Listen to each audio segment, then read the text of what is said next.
We descend down a mountainside along that of a countryside. The peaks sticking above a low-faring cloud line. Though it is spring, a storm is underway. Hold on, here we go. Lightning cracks, thunder follows, allowing the light of the heavens to shine upon the ground.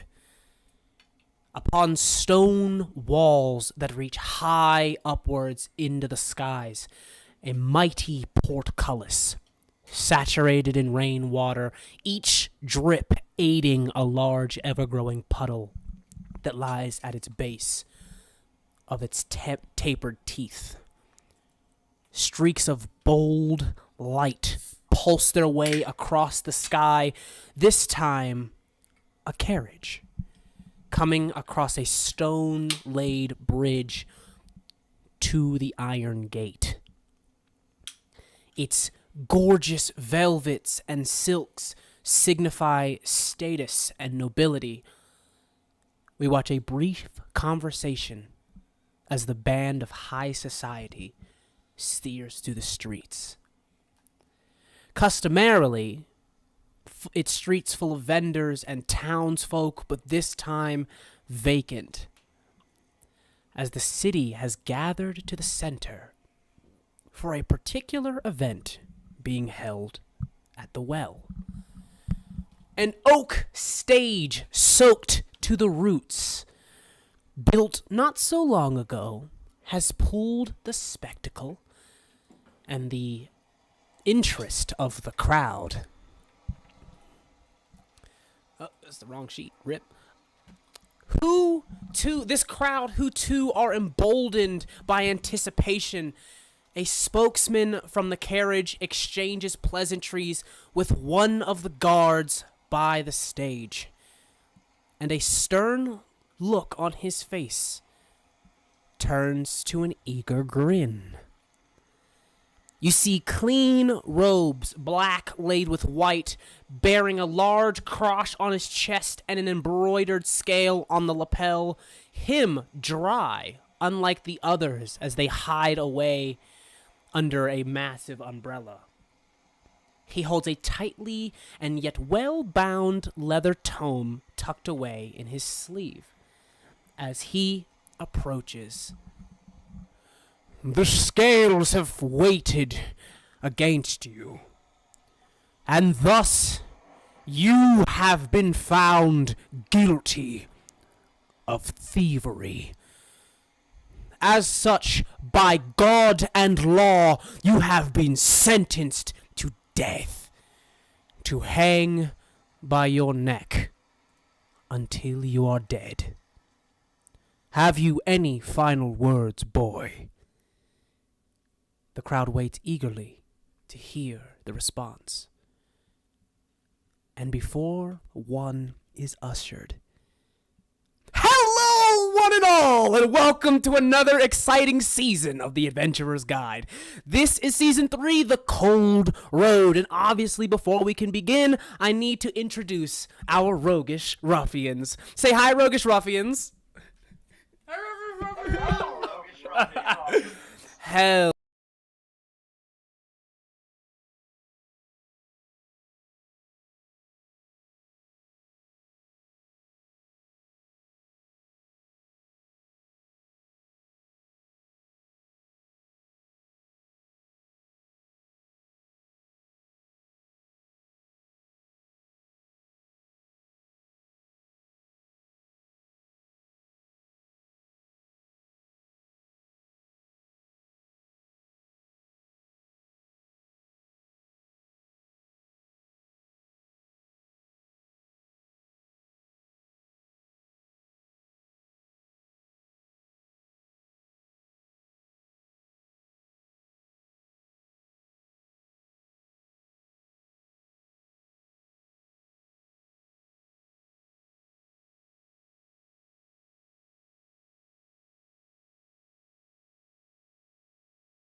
Rip. So we were actually muted this whole time. So they missed all the beat, all of the bits. Did they even miss the whole intro? Entire intro? Did they miss the whole intro? Well, she got Ruffians. Ruffians is in there. So maybe it was just the intros. Well, you get your redo there. Sam. You get your redo, Sam. First off, it's 2 halflings in a trench coat, Sam. Alright, here we go again. Man, it's like reapplying a band-aid and then ripping it back off. Round 2. We can hear you now. I am playing a character that's gonna go as Crones. He is here with one purpose, and that purpose is yet to be.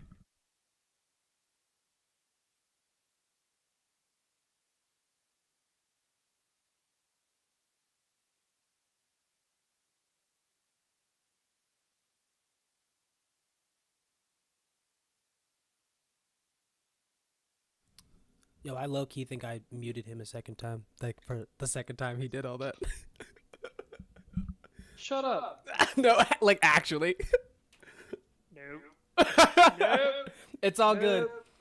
With some assembly required. Welcome back, Jack. Hello, hello, hello. Can you hear me now? Yes, sir. Loud and clear. Yeah, there. Well, name's Jack, pronouns he, him, and I'm here today just to have some fun and probably die an icy cold, very, very alone death. But it is what it is. It is what it is. Batteries not included. It's Aspen Rain. Still don't know why my batteries are included. I'm eating a sandwich, my bad. Hello, my name is Aspen. My character is cool and cute, and I will let you know more as we approach the actual story. Also, I do special effects makeup. Follow me under the Realms of Rain. Thank you very much. Good plug, good plug, good plug. Take 2 and call me in the morning. It's Eddie. Hello, friends. I'm also playing Ibla Hunter. He's kind of pale, wonder why, and he doesn't know anybody to know his real name. So much mystery in this group of characters. Jesus. We're literally all playing Playing a blood hunter? I'm also playing Ibla Hunter. It's a different subclass, though. I'm pretty sure he's gonna play very different. All right. Like a good neighbor, it's Joe. Hi, I'm a good neighbor. Yeah, because you're quiet. I have the nice and lovely albino lizard folk, who is gonna be really, really good at blending into the snow. Have fun. And me. I'm your humble dungeon master. Ixnay on the humble part. Maybe. And we were just about to witness a nasty hanging. Father Matthias stares deeply into your eyes as the hangman is tightening the noose around your neck. And as usual, those intros were not in the order that they were for a coincidence. We were saving the best for last. Joe, could you describe your character, please? Joe just talked. Oh, you need my character. Okay. Oh, I like describe your character as a hooded man tightens a noose around your neck. Lovely. I am a big brawny, which is weird because I'm supposed to be stealthy. White albino lizard folk. I have a lovely pronounced maw full of teeth. I have delightfully yellow-green eyes with those really, really lovely reptile irises. And I think my current outfit is not to my liking, as it is, the shitty clothes they put you in when you're about to get hanged. And I have a You don't nice, get dressed well when long, you're like, about to be murdered. probably 2-foot-long tail with nice little lizard spikes. Only on it. 2 feet? It's cute. It's small. It's agile. Fair enough. One of those lizards from Zathura, huh? Oh my god. We I'm can't. dexterous, not bulky. Dear Lord.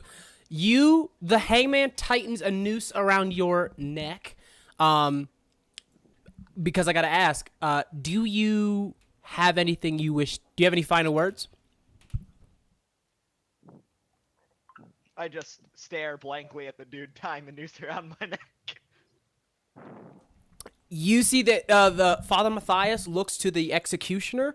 They share like a weird kind of awkward look as there's no response. And he says, "Very well. May God have mercy on your soul." You hear the loud pull of the leather, the pull of the lever, the trapdoor drops, and the rope goes taut as you begin to suffocate. The door dropped. Make a Constitution saving throw, please.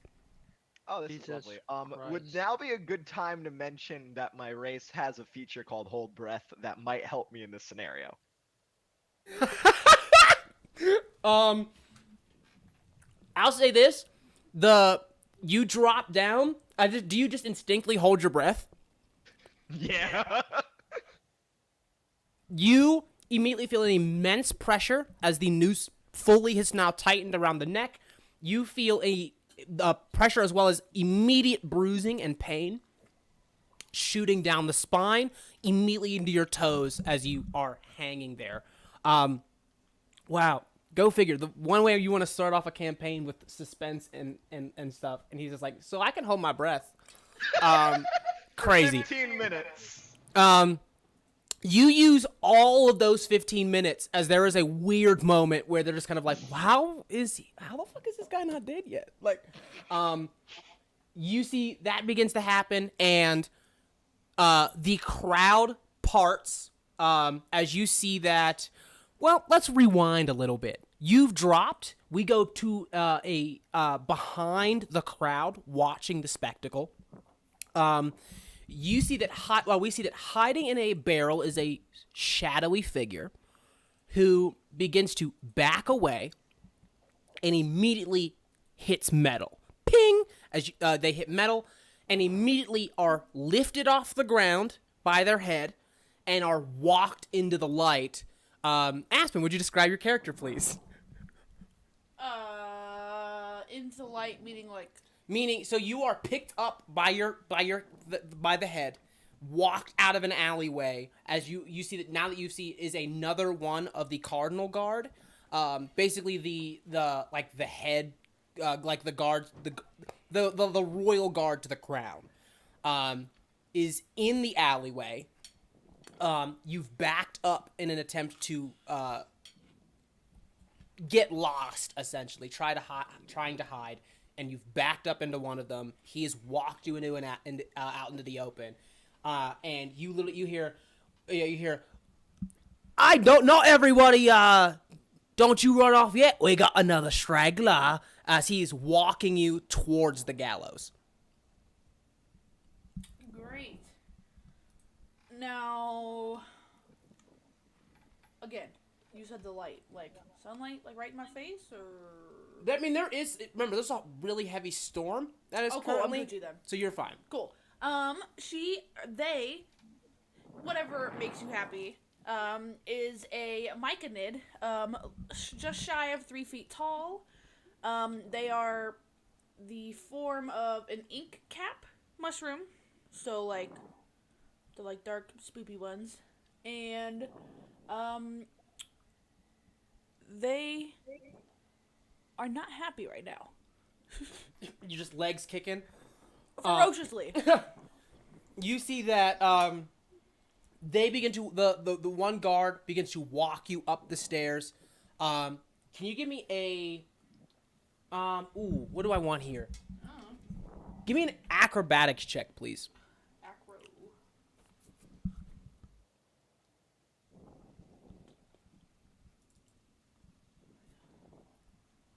Okay.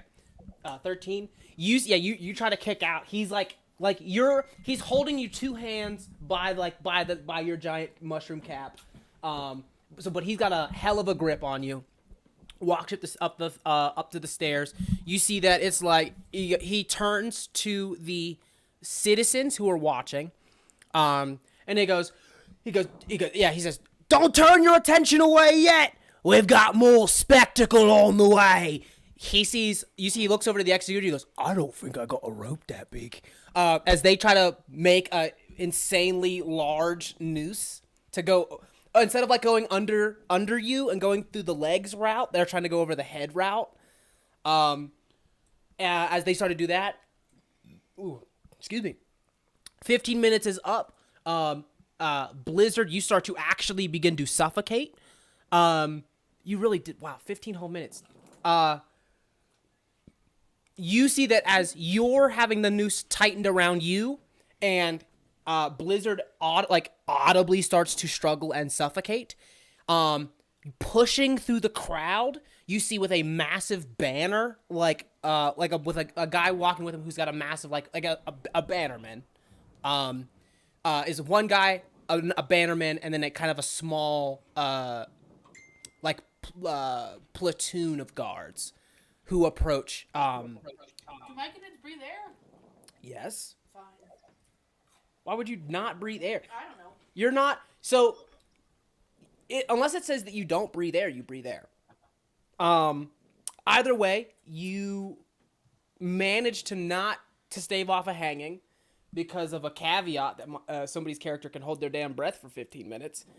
You see that a dressed in like what it looks like to be a winged like helmet, approaching with the bannerman, a rather large, like a larger guy, human, decked head to toe in armor, stomps up, and you hear the immediate gasp, and like all the oxygen is sucked out of the center, the town center, as the guy approaches both the executioner, the father, and the guard that has just brought you from the alleyway. You see that he immediately goes up, and an argument ensues. I would say, if you want, probably not Blizzard.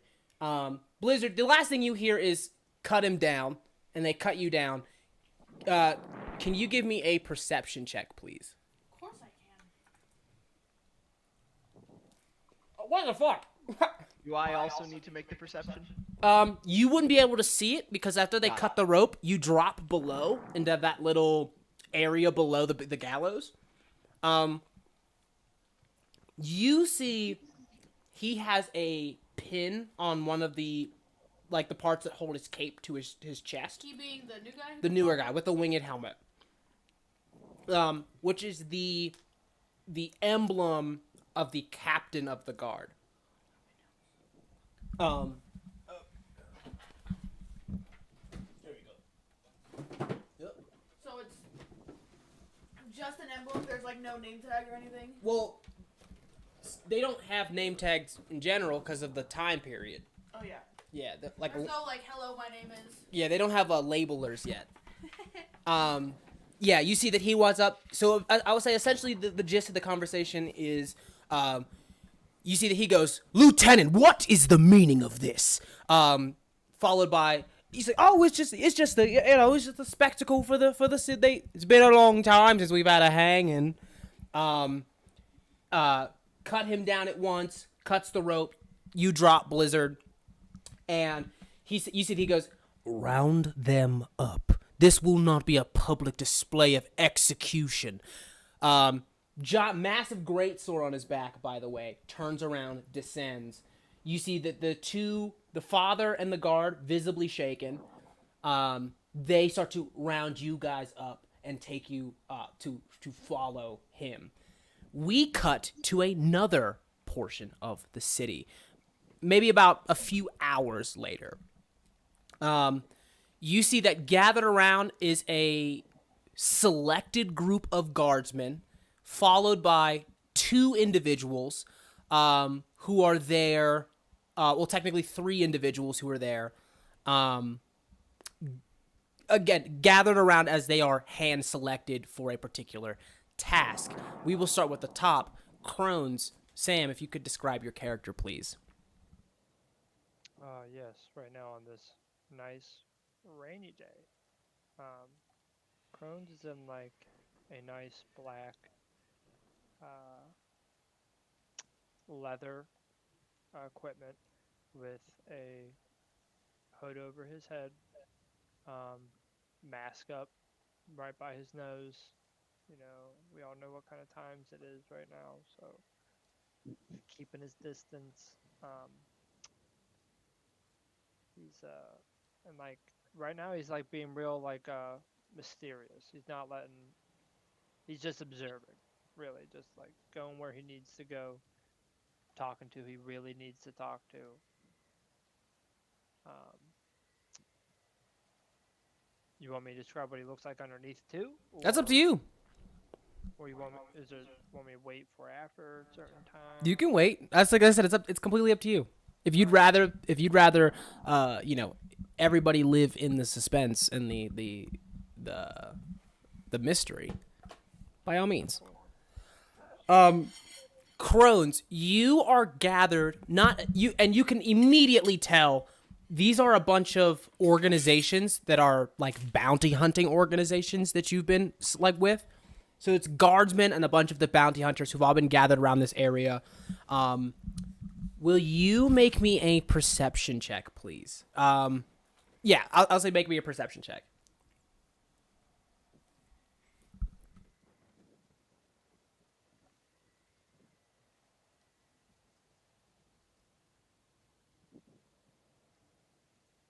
Nope.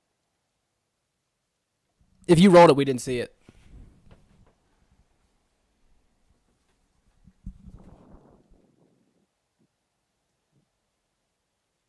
Boy, roll your perception check. You still don't see it? No. Are you rolling it into the chat box?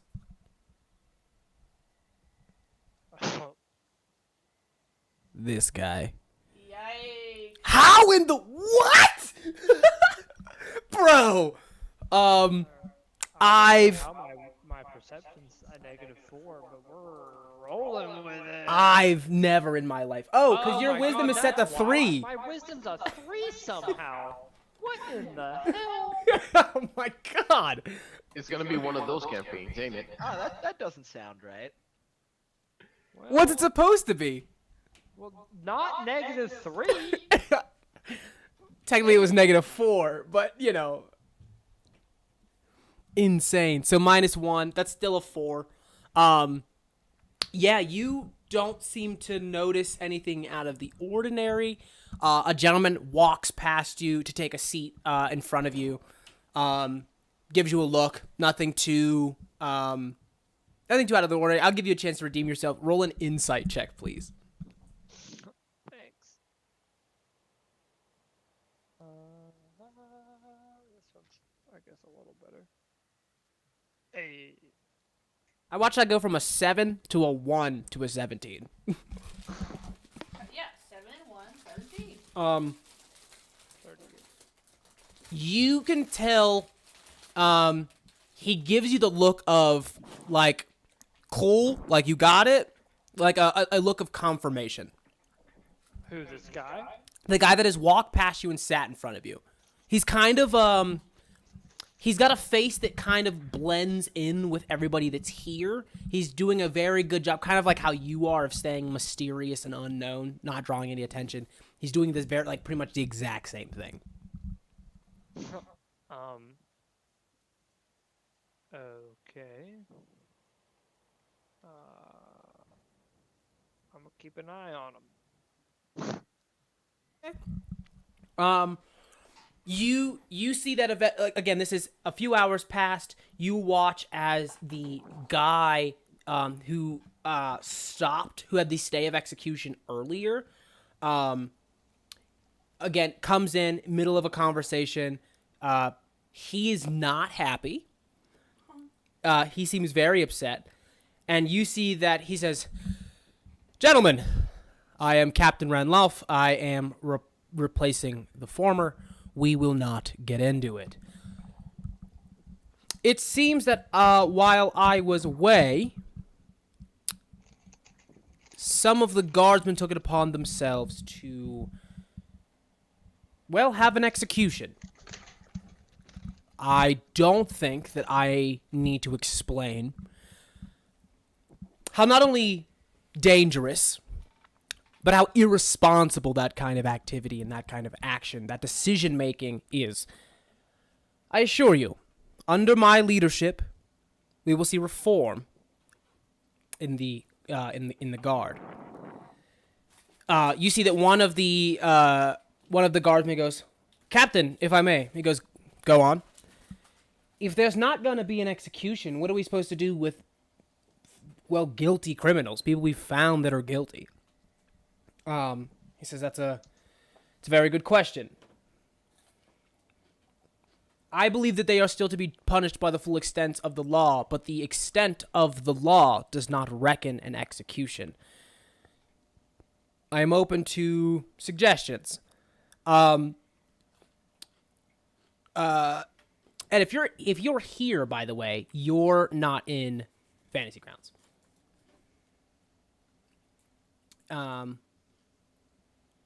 Yeah. What? I said if Ed is here, he is not in Fantasy Grounds. I was like, if we're not hearing the speech, we're not in fantasy. Yeah. So you see that. You see that he says, "Well, where do you reckon we put them?" He says, "Well, we can't just exile them. We can't." You watch as a overflow of ideas begin to fly back and forth amongst this council. And then Execution. what? Private execution. Did you say that out loud? No. Hell no.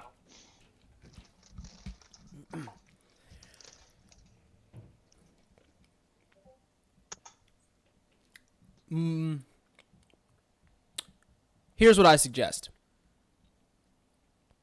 Though they are guilty, they do not deserve an execution, but that does not mean that they are free of jail time. We will move them, and I mean all of them. I think that we've got the resources to make a trip. I say we move them to either, I suppose that's the question. Does anybody have any suggestions on where we should move them? My guess is a prison. You see that he goes into deep contemplation.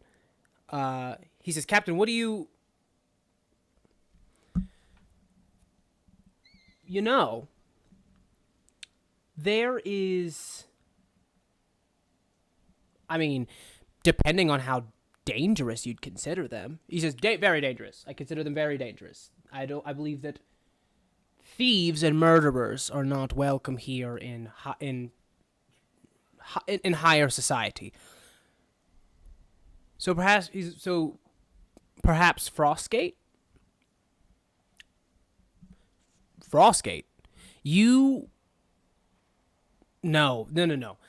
No one survives a trip to Frostgate. Captain, we've got the most well-trained of the guard in this room right now. Do you doubt their skills and expertise? I suppose not. Very well. As a show of hands, who would be willing to make a trip to Frostgate? Anyone?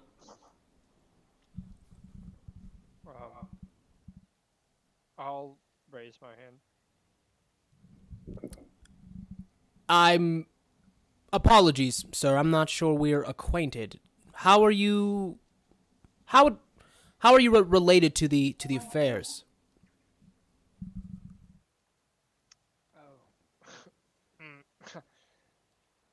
Here and hired help. Hired help under whose authority, if I could ask? I'm on a need to know, and I didn't need to know. Give me a deception check, please.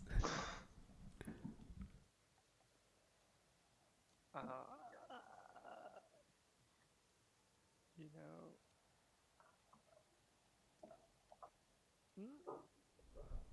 know. He eyes you very suspiciously. He doesn't say anything, but he does eye you and he says, "Need to know, huh?" Need to know.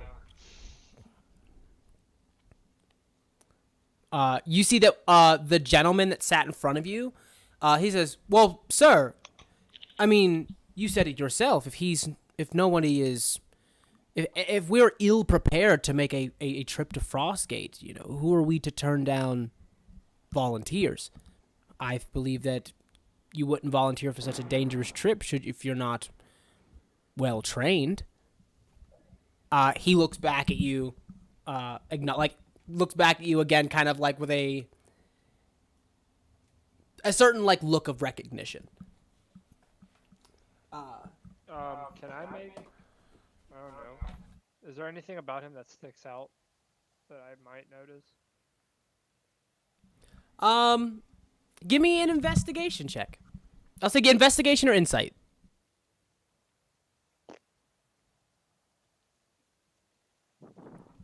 You give him a quick look over of his attire. He doesn't seem to strike anything inherently familiar. Word.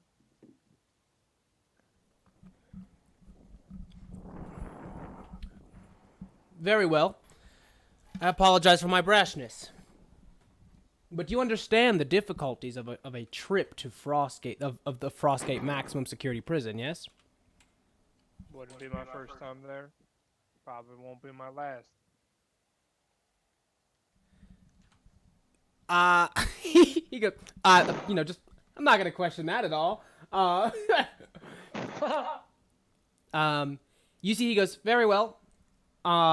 We will assemble a team to make a trip to Frostgate. Post haste, I suppose.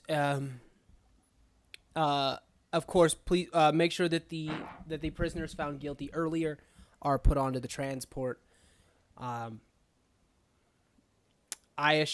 recommend that any of you going to make sure that you get plenty of sleep in the meantime. It's going to be a very long trip.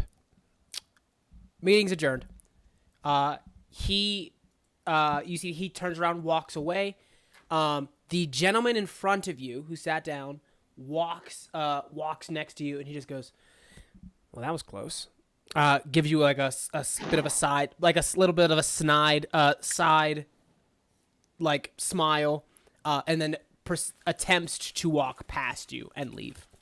I grab his arm. You grab him and you stop him. Do I know you? You see that he looks, his eyes go wide, and he goes, "My good sir, I was simply speaking on your behalf. I don't know what you're referring to. Give What me don't a. you understand of? Oh wait, sorry. Go ahead. I was gonna say, give me an insight, but you can say whatever it is you were gonna say first. Oh, I was gonna say, what don't you understand of? Do I know you? Now give me an insight check. Damn, that was so close to an 18. You see that he goes, and as I said before, I've never met you a day in my life. He puts his hand up to a pouch, like a pocket on your chest, gives you a tap. You feel something is hard in that pouch, something that was not there moments ago. Gives you, gives you another smile. You release his arm, and he walks off. Alright. I guess I'll look in what's in this pocket. It is a brass key. I thought you were gonna say a blank stone. No, it's gonna fucking murder you. No, it is a brass key. Alright. Does the key look familiar? Not necessarily. Like it just looks like a key. Like it looks like a brass key that would go to like a brass lock. Alright.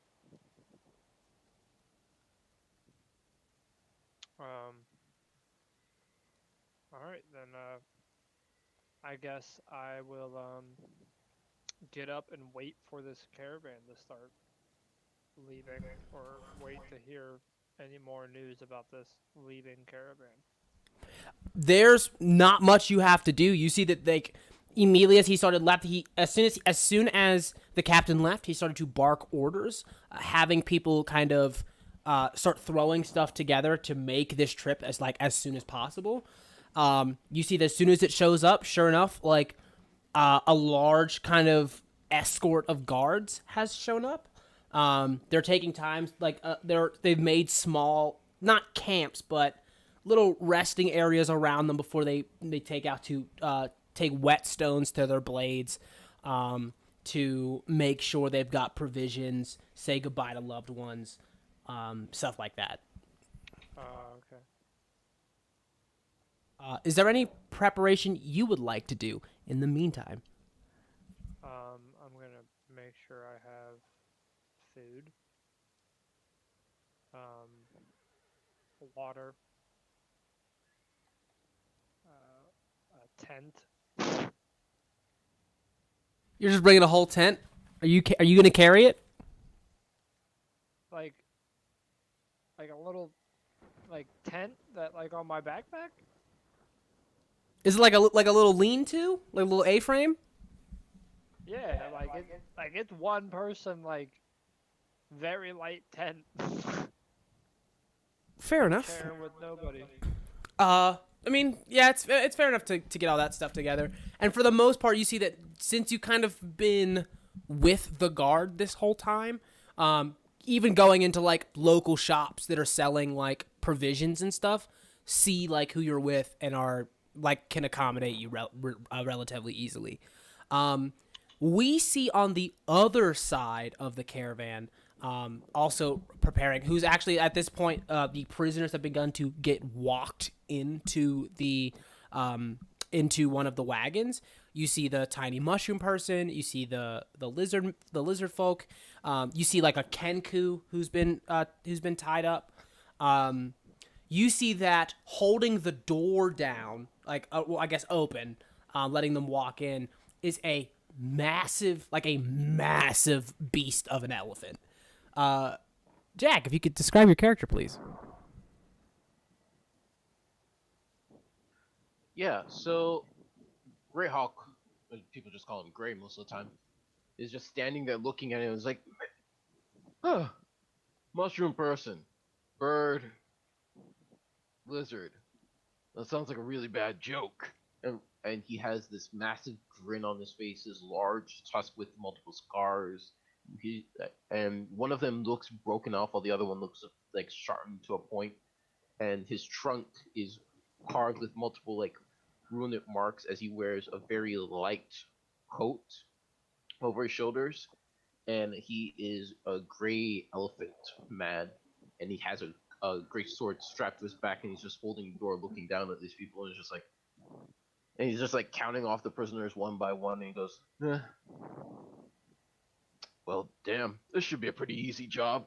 He reaches for his flask and takes a swig as he shuts the door behind him, and he looks around and goes, not gonna say I'm gonna miss this place. You slam the door. You see two kind of privates who are carrying this massive trunk. You see that they see each other and they go, hold it. We got one more. They're holding some sort of trunk. What's in the box? He goes, I don't know. What's in the fucking box? They looked at you. They look to you and they just go, I don't know. Lieutenant says that it goes with the convoy. All right, give me a minute. Drop box. You see that they set it down in the mud. Is it locked? It is locked. I'm gonna take my hand axe. I'm just gonna bash off the You open the box? Yeah. Holy shit. Give me first off, give me an insight check, please. Yeah. Can I use? Yeah, insight is the best bet. I have advantage. Can I smell first as well? Yeah, you could smell it first. I guess you could smell it first. Yeah, So give me I'm gonna a roll 2 insights. give me a perception check with advantage first, and then give me an insight. All right, perception checks with advantage. How do you get the advantage again? Bottom left, where that says the 0 modifier, you'll see a button to the right that says ADV. Click that first, and then roll your perception check. Okay. Nope, didn't work. So that's the first one. Either way, That's that's second. holy shit.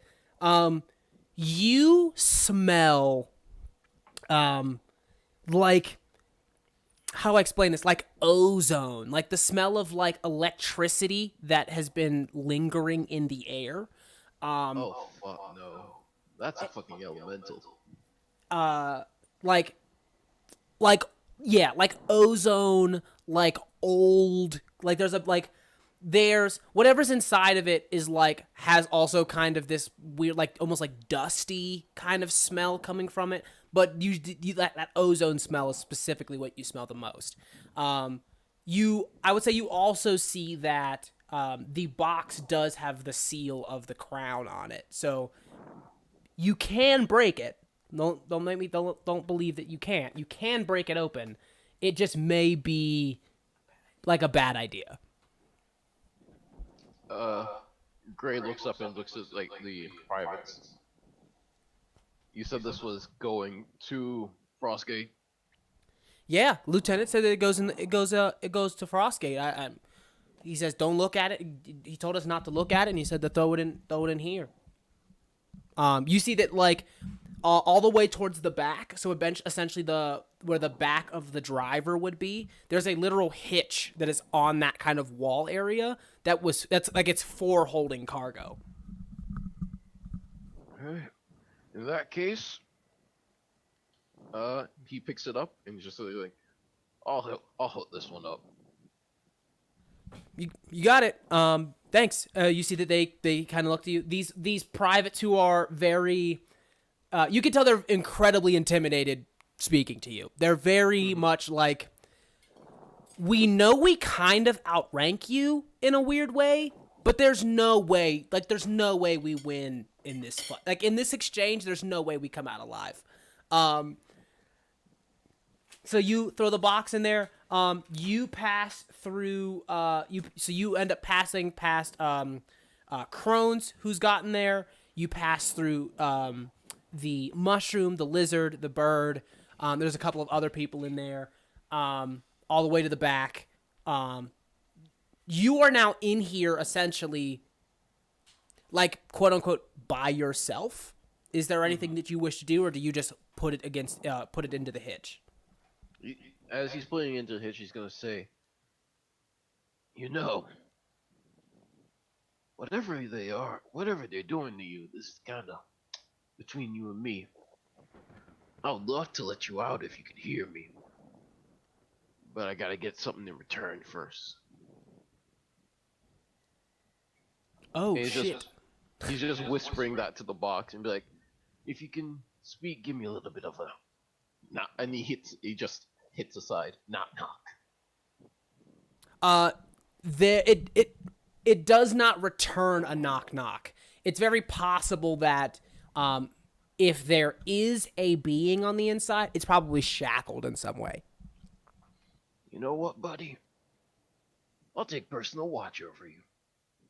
And as the box gets hitched up, you know, like it looks like, but Gray leaves the room, but also there's another version of Gray that doesn't leave the room and just like sits next to the box. Okay, it's like weird. It's like your shadow kind of comes off. It's weird. Like you pass through a window, it casts a shadow onto like the seat that is next to the lizard folk, and the shadow that is cast onto that seat doesn't move. It stays there as you get off and the door is shut again. We cut over. Ed, you still around? Yeah. Ooh, you a little robotic, big dog. What is it? Oh, there we go. Okay. The door shuts. We cut over into a exchange that is happening between two people. Before we begin, could you describe your character, please? So, my name is Ghost, and he's a pretty tall a pretty tall, young-looking man. He looks to be in his like mid-20s, mid to late 20s. His skin is like really pale, almost like he doesn't get like a lot of oh, he doesn't go outside a lot.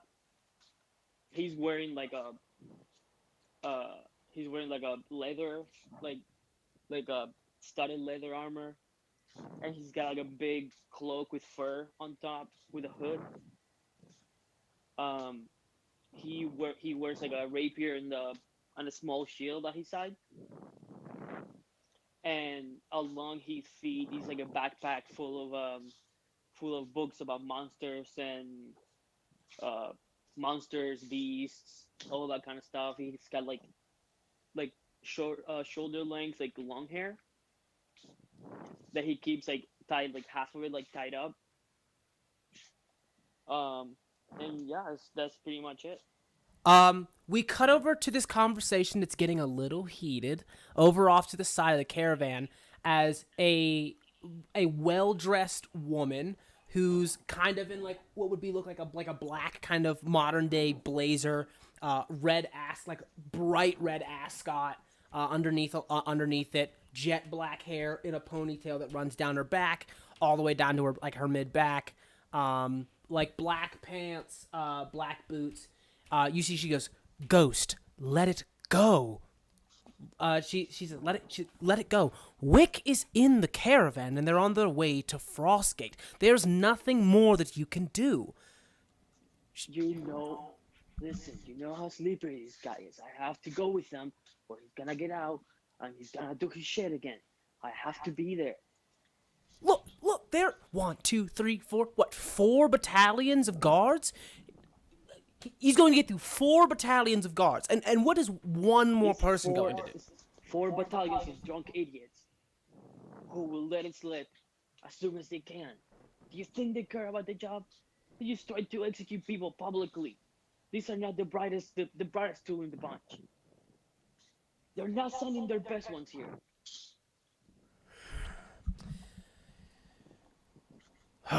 Look, it's just this is Icewind Dale we're talking about. This isn't just another walk down the countryside. People died there. You know this. You know that avalanches kill people and destroy cities there. What's her name? This is Belarus. Belair? That's the one we talked about earlier, right? Yep. Okay, son. Just you don't have to worry about me.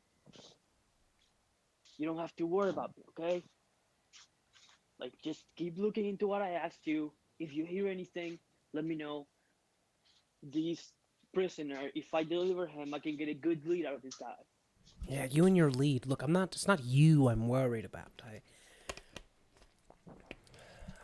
You wanted me to do some digging, and I did some digging. Let's just say, and there's not a lot I can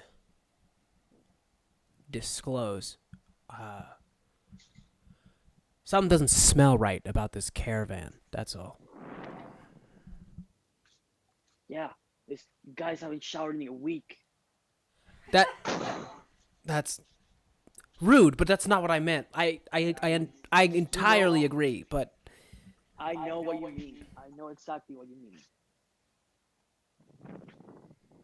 all right. Well, Listen, I have it under control. You don't have to worry about me.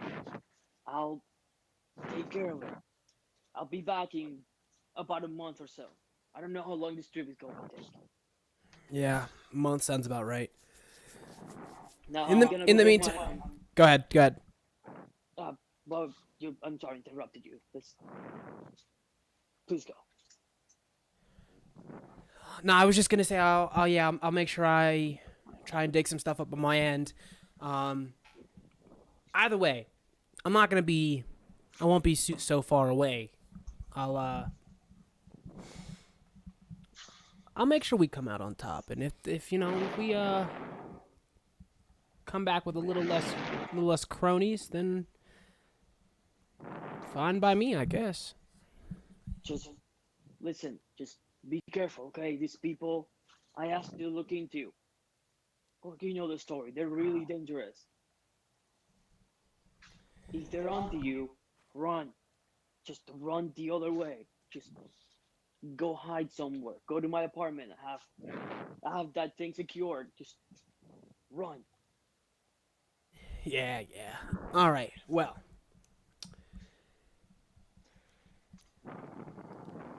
like I said, I won't be too far if something comes up. And as long as like I said, as long as you come back safe, I doubt anybody's going to care if a few prisoners go missing. I'll be back safe. Don't worry. Yeah, yeah. You see that she turns, she leans to, gives you a little bit of a formal kiss on the cheek, before she turns and she begins to walk away. Like when you would say like hello to somebody and you would give them a kiss on their cheeks. She drapes a cloak over her shoulders, pulls the hood up, and you are, I guess, joining onto the caravan. You all watch as, again, a few more By the way, hours. I just want to point out my character is like not riding on the caravan. He's got like a horse and he's gonna like ride like next to it.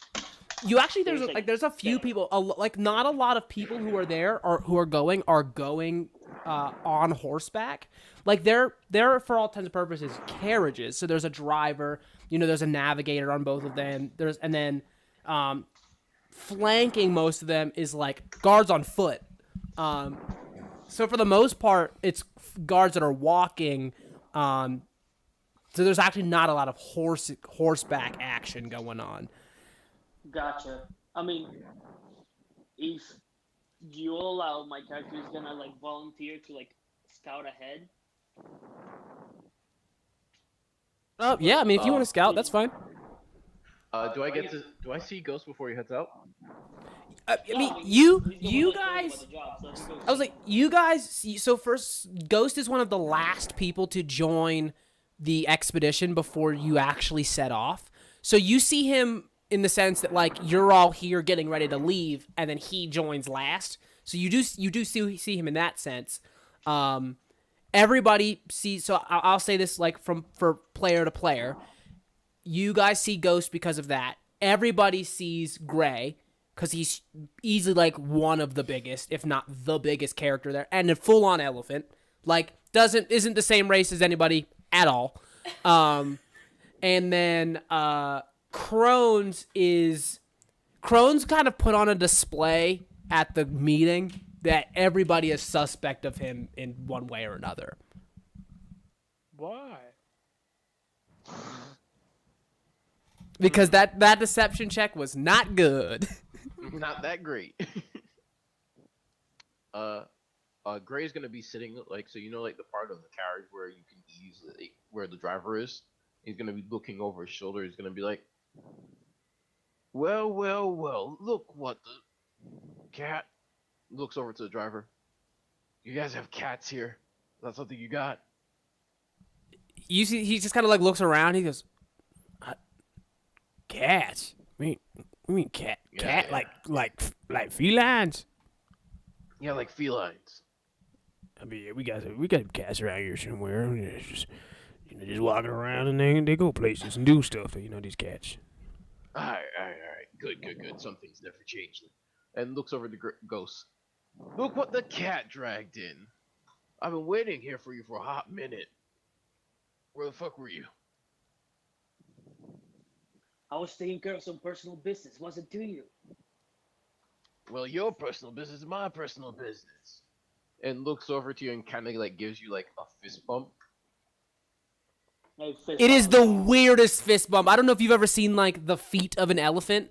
They don't curl. Like they don't curl Yeah. into fists. So he's literally Well- just like his stump. You know this is always entertaining.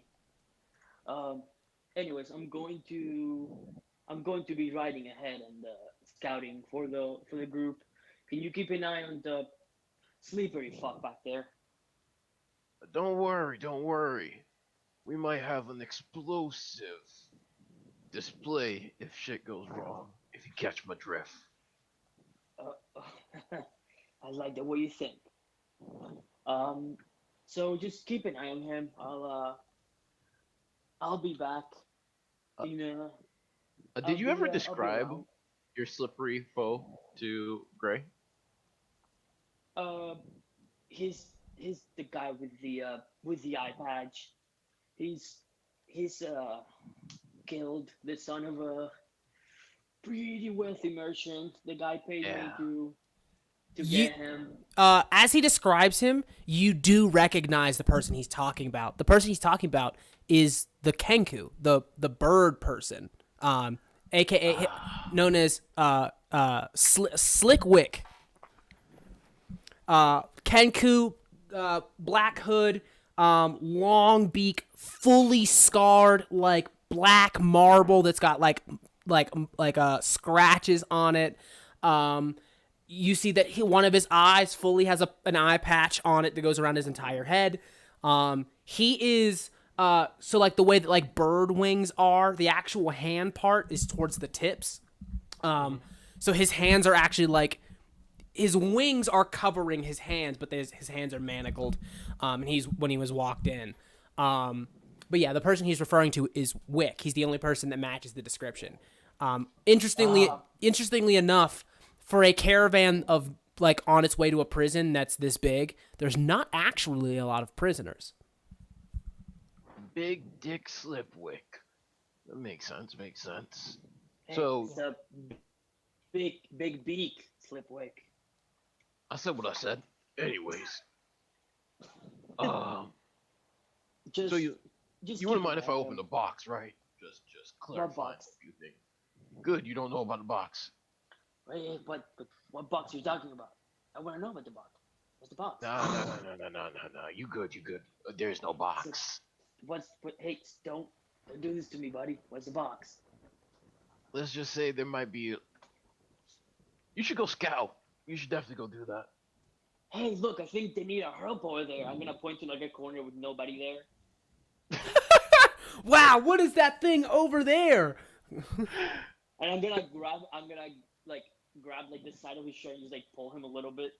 I'm on like literally the top part of the carriage where you sit. Yeah, I guess his leg. I'm like, yo, what? He's like pans, like come over here.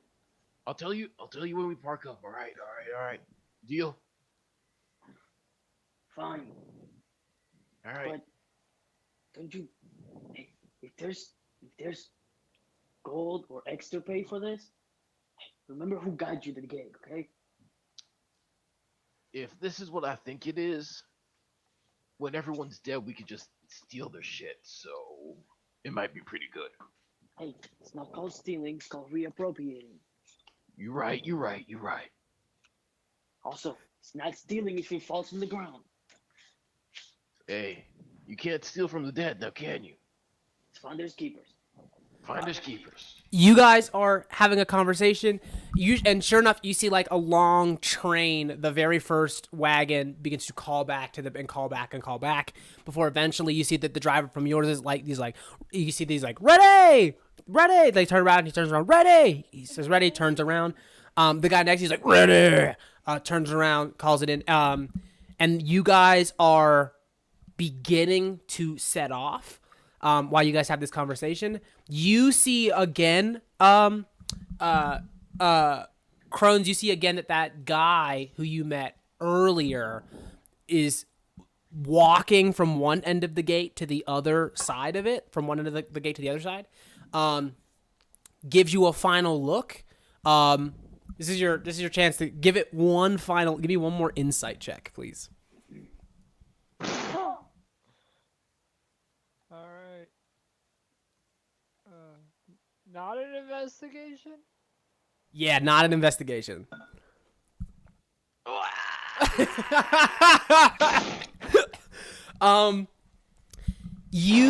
It is at the very last moment where you, like, his face goes from this kind of innocent, like, guard to be or body, like, something like that, immediately shifts to a nothing but, like, business kind of face. One that is both, riddled with ill intent, but for lack of a better word, deadly. The look of somebody who's into like whose business adventures are that usually end with somebody being hurt. It is a look that you immediately are like, got it. Now you understand what the key is for. While that's happening, Twig and Blizzard, can you guys give me perception checks, please? Music to my ears.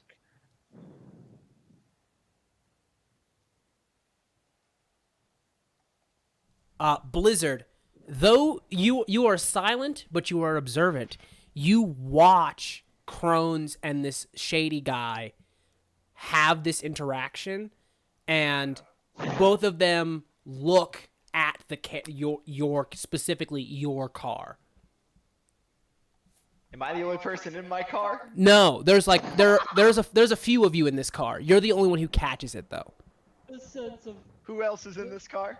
urgency. You see that specifically, right out the gate is Twig, which is the myconid mushroom person. Is Wick, the Kenku. There is another human in there. Hold on, I've got to find my fucking list of NPCs.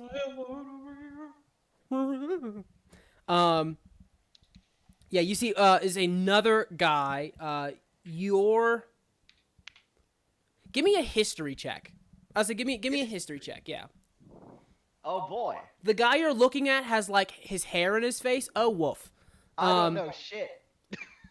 So you don't recognize him, but it's weird that he's the only guy whose name you don't know. The last person is a dwarven female, whose name is Domino. And then there's the shadow of the Loxodon, the elephant guy, who put the chest into your car. He's in there too. Just the shadow, huh? Correct. It's a full like 3-dimensional, like it's him. It is him just completely like blacked out as a shadow. Okay. Can I try and like intimidate the rest of the car? Sure. You know that sound that you make when you like conk your teeth together? Oh, stop. Oh god. Like that? Yeah. I'm gonna like make a really loud that and then just bare my fangs and like mad. I'm gonna give everyone a mad glare. Give me a intimidation check. Oh, that didn't go too well. All right. So Twig, you're a PC, so knowing that's what his intimidation check, that's what he rolled. You can just kind of tell us how you feel about that. You see that he like clamps his teeth together and bares his fangs. That's what he rolled. How would Twig feel about that?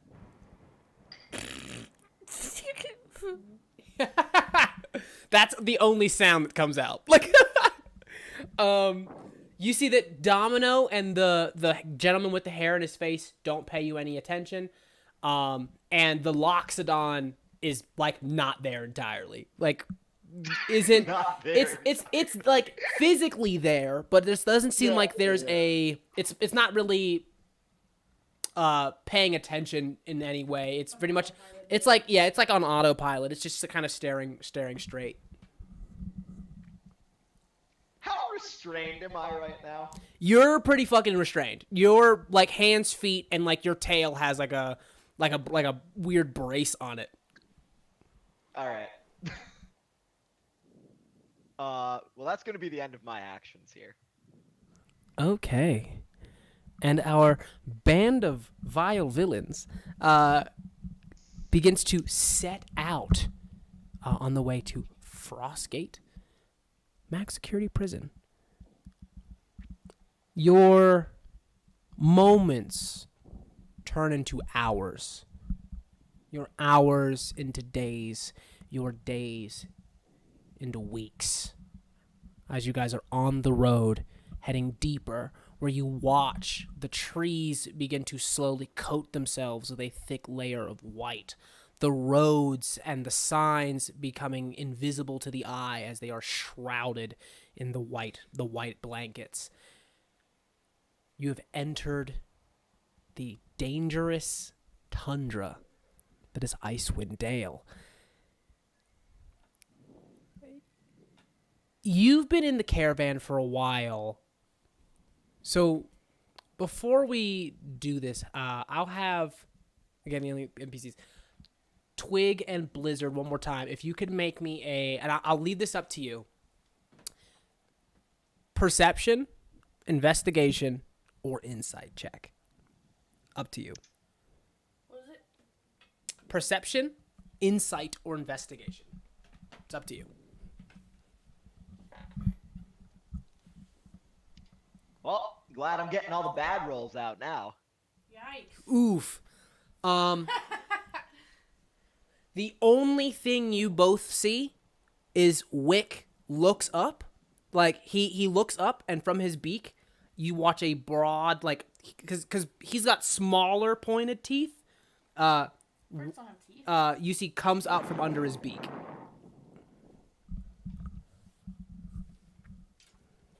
I'm confused. What? That's it. He grows teeth? He's got teeth. Okay. That's it. That's all you see. Okay, teeth. Cool. Okay, teeth. You watch as you guys are traveling deeper and deeper into the mountains of Icewind Dale. Again, no roads, and for the most part, you actually see up in the front, Gray, the driver. Like, he's got a lantern that is next to him that the wind is blowing out constantly that he has to keep relighting. The snow flurry is hitting so hard that he's having trouble seeing. The three of you roll. The two of you roll while you were inside. I need the three of you who are outside to roll a perception check, please. Excellent. That would be me. Perception. Would I be smelling for this or no? No, this is not a smell one. That's a weird sentence to say. I'm gonna smell one. It's gonna be asked very often. Smell this. Wow. And I do not. So I only got 2 rolls. I need that last roll, Ed. Sorry, I didn't realize I was muted. It was a 15. 15. Ed, you're the only one that passed. So I'm going to ask you this. Will you roll me a survival check, please? Sure.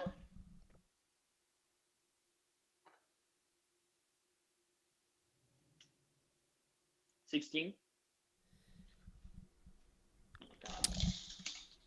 Out here in the frozen wastes of Icewind Dale. Oh, right on cue. There are a lot of things. There are a lot of... Huh? I'm sorry to interrupt, but is this like related to Fae, fiends, or undead? That was so fast. Fae, fiends, undead. No. Okay, just because I actually get advantage, I'm pretty sure with those. So There are a lot of things in Icewind Dale. yeah. There are Okay. kind of like natural disasters, and there are beasties, and there are, so much snow that you can easily get turned around. A while back, you not so much heard something or saw something, but you felt something. Which, again, you were easily able to kind of ignore, because it could have been anything. That something was a rumbling across the ground. This and that feeling, that feeling that you just felt, you've felt it again and again, which lets you know that what you're feeling isn't a result of something natural, and that something is following you.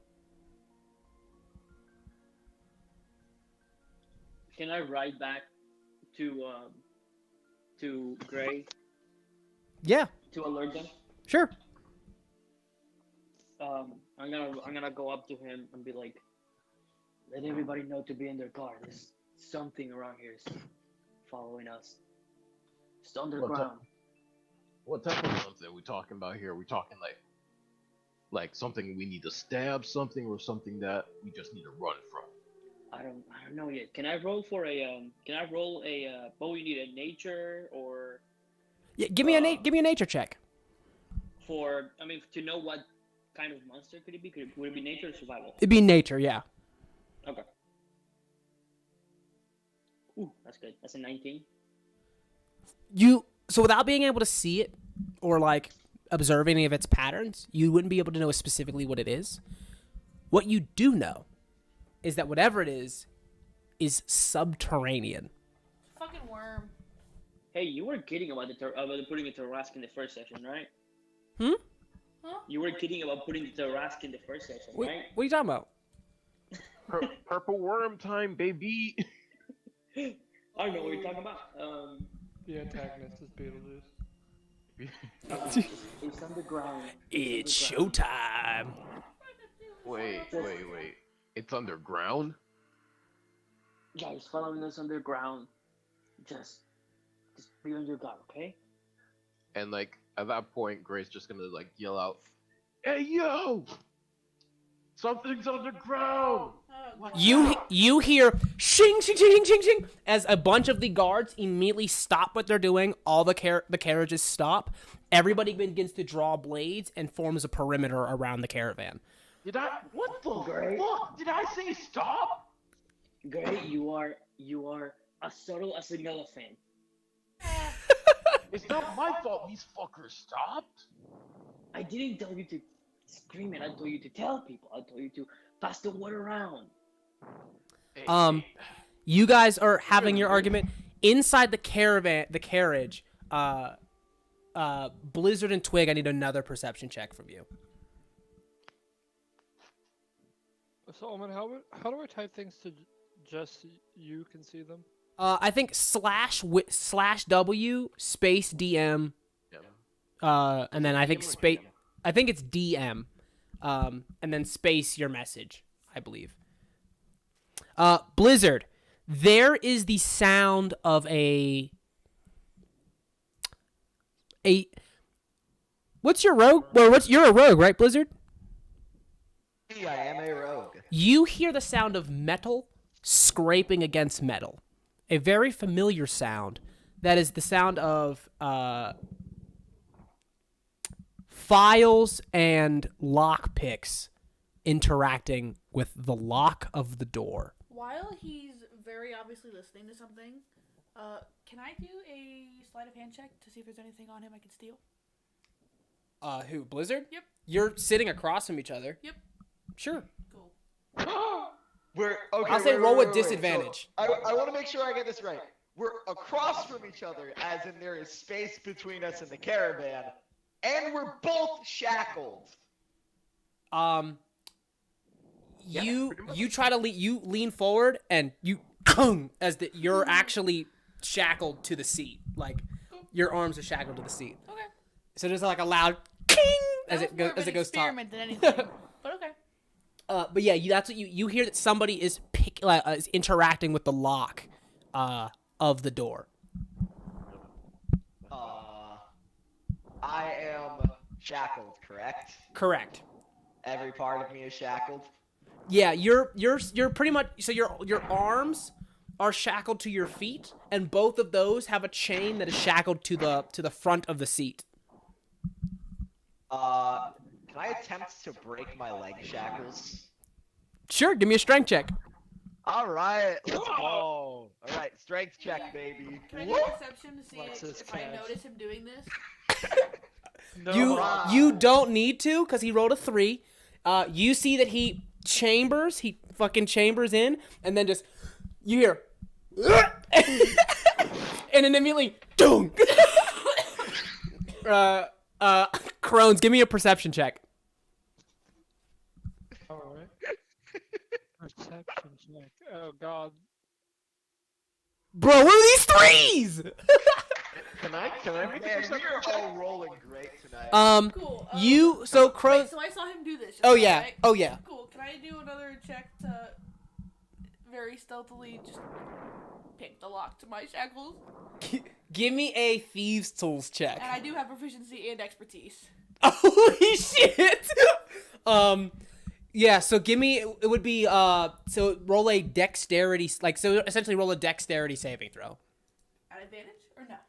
No. Your So, actually, proficiency bonus is so it's actually more. 2, 4, it's a +7 cool for what? A dex for your thieves save or tools. check? So, no, so just roll, but add a +7, because you have expertise in your thieves tools. So, Right, but roll what? just roll a d20. I'm You... like Dookie today. You begin to pick the lock, and you feel tumblers coming loose. So you're not making no progress. While you do that, But was that stealthily? Did anyone notice? Nope, no one seems to notice. You begin to pick your lock. Crones, you don't notice that anything from the back, so that you don't really notice that nobody's doing anything suspicious from the rear. You do notice, however, there's a lantern next to the door.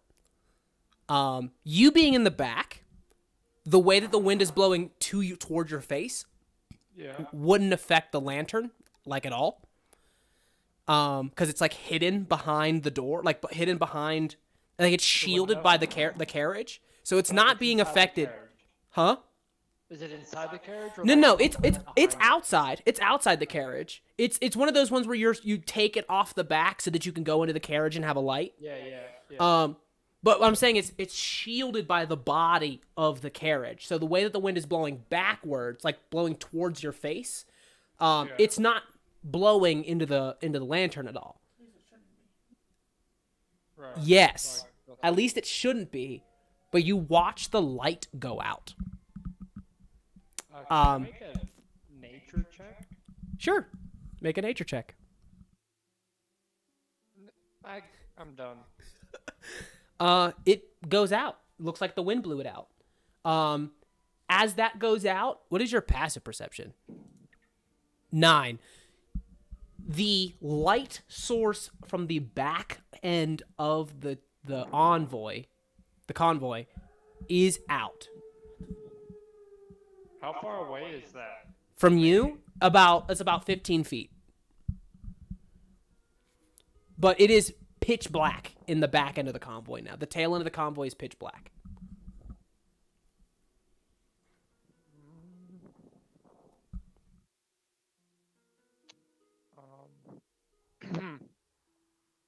Okay. Trying to think what I should do. I'm gonna close that gap. Okay, you trot up through the snow. You've arrived in the back. The closest people are flanking to the left and the right of the door. You're directly behind it. They're flanking on the left and right hand side of the door. So as long as you maintain as long as you play it cool, they shouldn't notice. Oh, actually, so wait, we stopped, right? Yes, they did stop. All right. So actually, I'm gonna use with a. Do I have like a general like I heard the thing that like something's following us, right? No. I didn't hear it. Correct. Well, I believe Gray screamed it. So yes. Okay. All right. So I saw the light go out. I closed the gap, and I would like to create bonfire. Oh shit! So you just walk to the back door and create a bonfire? Like not underneath the carriage, but like like out in the middle of the pathway. Like that's behind us. Okay. You Like, watch as if the it- ground spontaneously combusts. Big old bonfire. You guys watch. You've stopped. The lights have gone out. Shadow falls through the inside of the caravan. What do you mean the lights go out? So the lantern is the only light source in the back end. It goes out. What happened to the bonfire? I Rel- just lit? relax. It goes out. What are you guys' passive perceptions? 13? That's enough. 12. That's enough. The light goes out. Oh. You Also, I hear have dark you vision.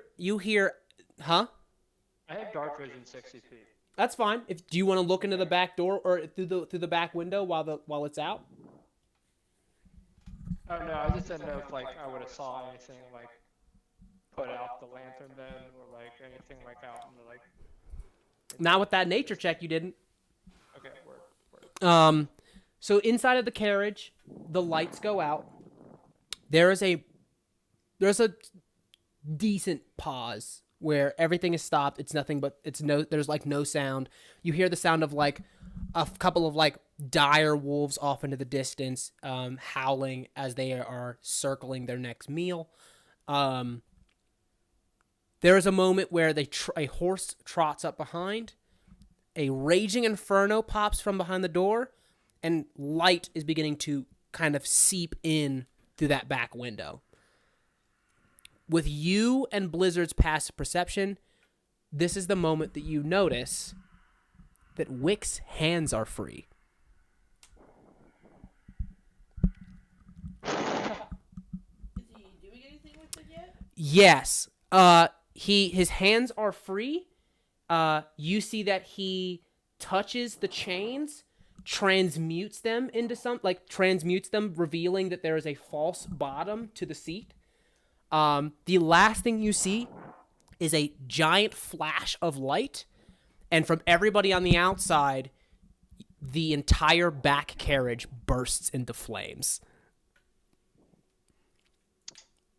Is it still in flames? Do we need to get the fuck out? You guys find yourselves inside of a raging inferno as Wick has set off some sort of bomb.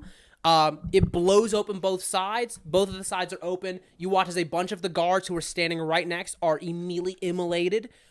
Their armored bodies, or where the metal isn't, the skin chars. They fall in the snow to try and put it out, but they were way too close to the blast. But that is the other thing that you notice, is that even though they go into the snow, they are still on fire. You guys are inside. For the purpose of order, I need everybody to roll initiative. Oh boy, lovely. So- Well, Alchemist fuck. fire and The thing that Aspen and him was just in exploded, or what else? Yes, the one that Blizzard and Twig are in. So the My one. God, I'm rolling like Dookie. Oh, sorry. Damn. I'm sorry, you have a Hey, look, plus la- 9? what initiative? Last Plus 9 campaign, I died initiative? every session. Somebody else gets it this one, please. It was an accident. I didn't mean to put it on there. Ooh. Ooh.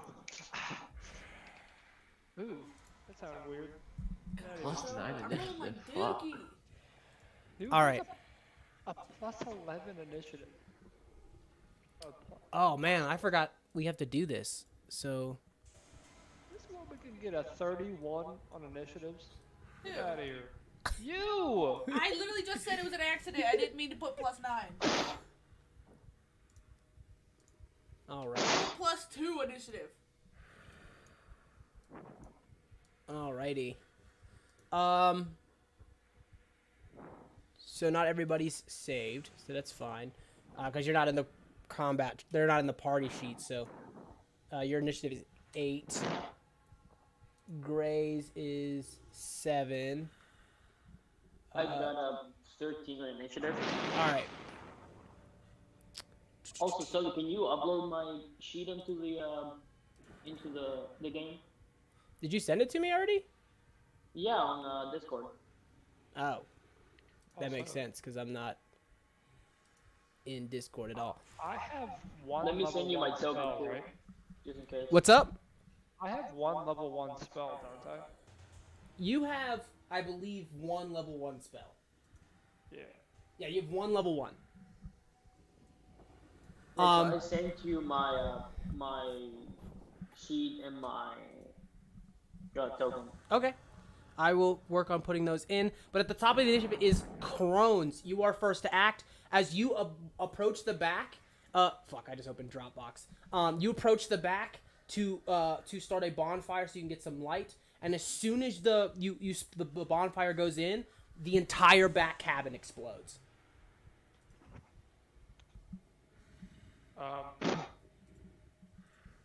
Well then.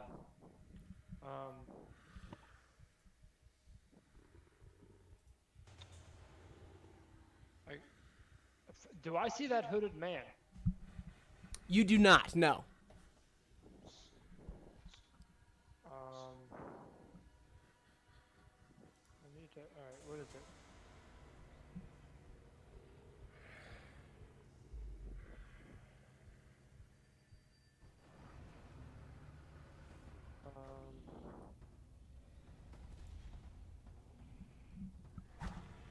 All right.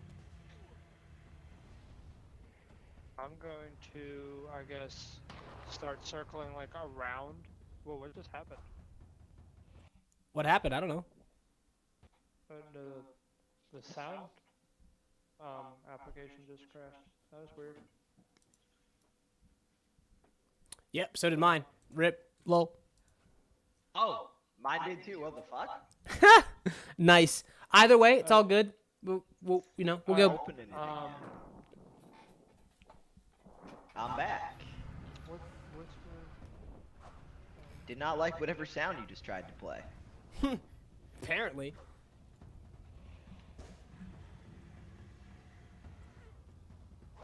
this is a whisper, not everybody can read it.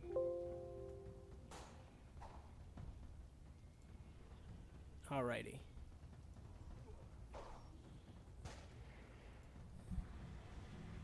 Yes. Cool.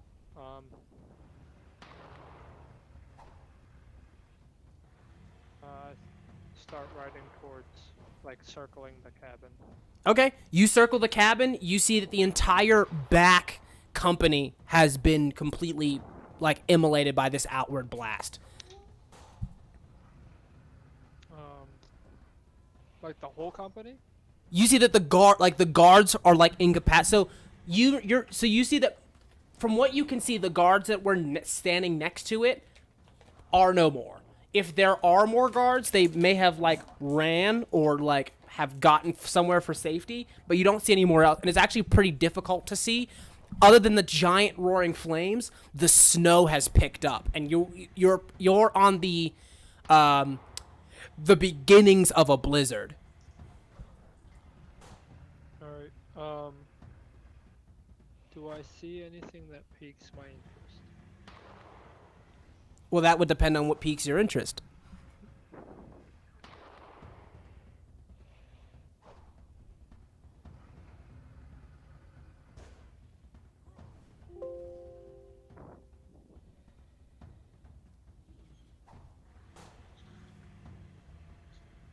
If it's what you and I are talking about, give me a perception check. Alright, cool.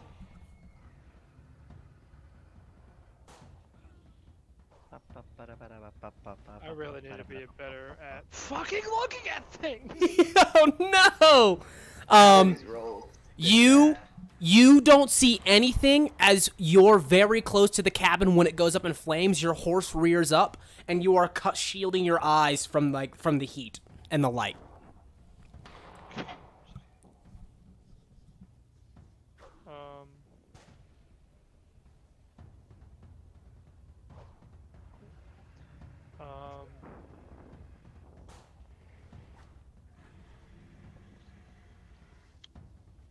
guess I will. Is there?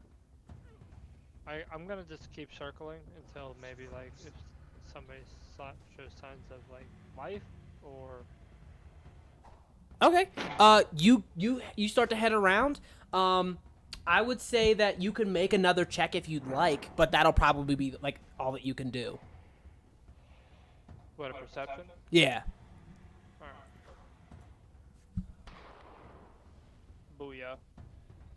Booyah. You see that there's definitely signs of life on the inside. People are definitely like the unfortunate people that got stuck inside of the blast are still in there.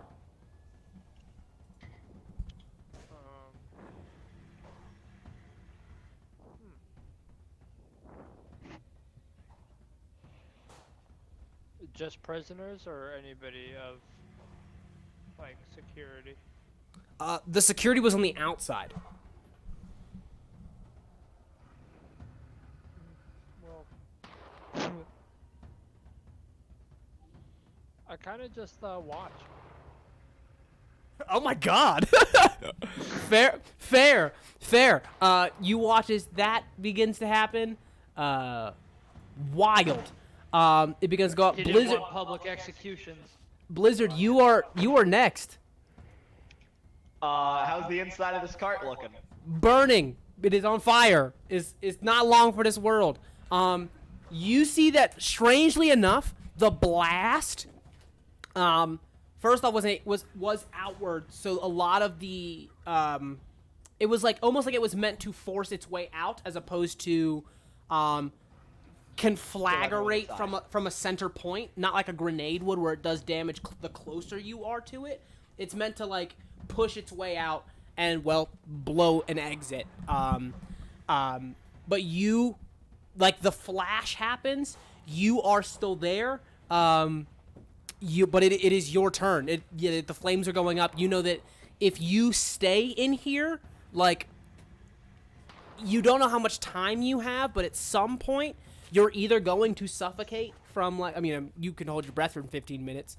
Yeah. So you'll either suffocate or you'll burn to death if you stay here at some point. More than likely burn to death. But yeah, so the first thing I'm gonna do is I'm gonna start holding my breath. Okay.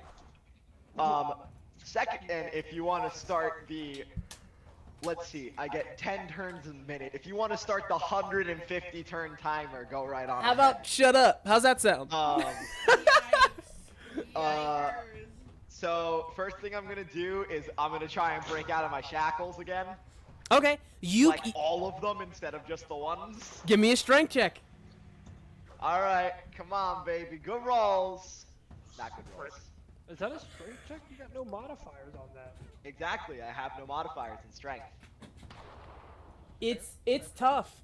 Even though like it's tough and it's not just it's tough and pressing. Like so whatever the move is that you're gonna try and do, is gotta happen sooner rather than later. Like I said, you're running out of time here.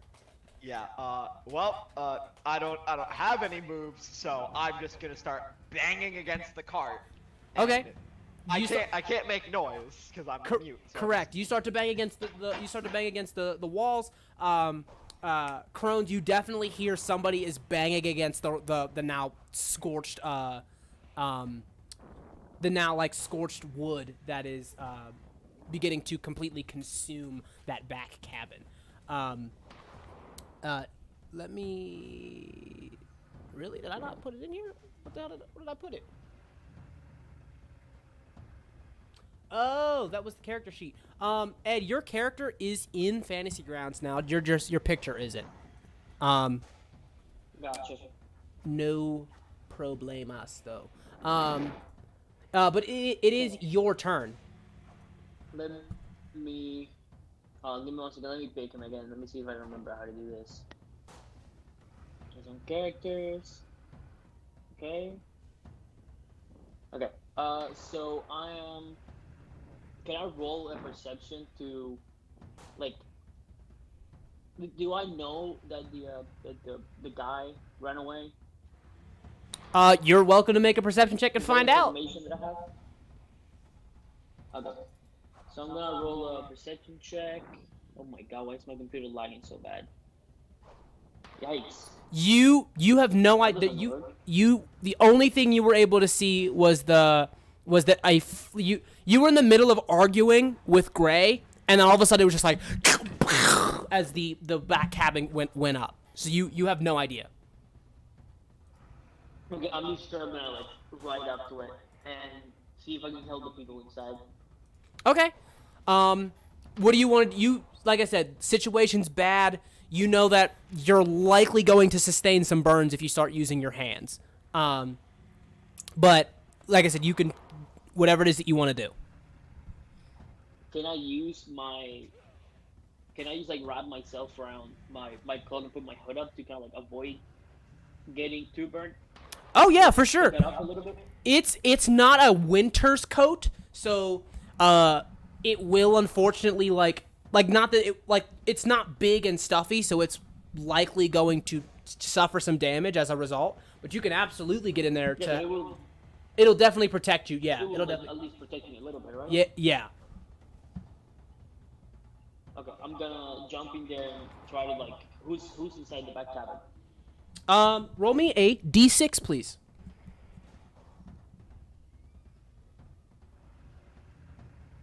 That's a 2. That's a 2. You see that there's a few people back here, but the one who you clock first is Blizzard, is the lizard folk. Okay. Can I attempt to open his shackles? Yeah, you see that he's chained down, so you're either going to need to break them or you're going to need to like pick them or something. Like you got to get them open, and the only way outside of a key is like brute force.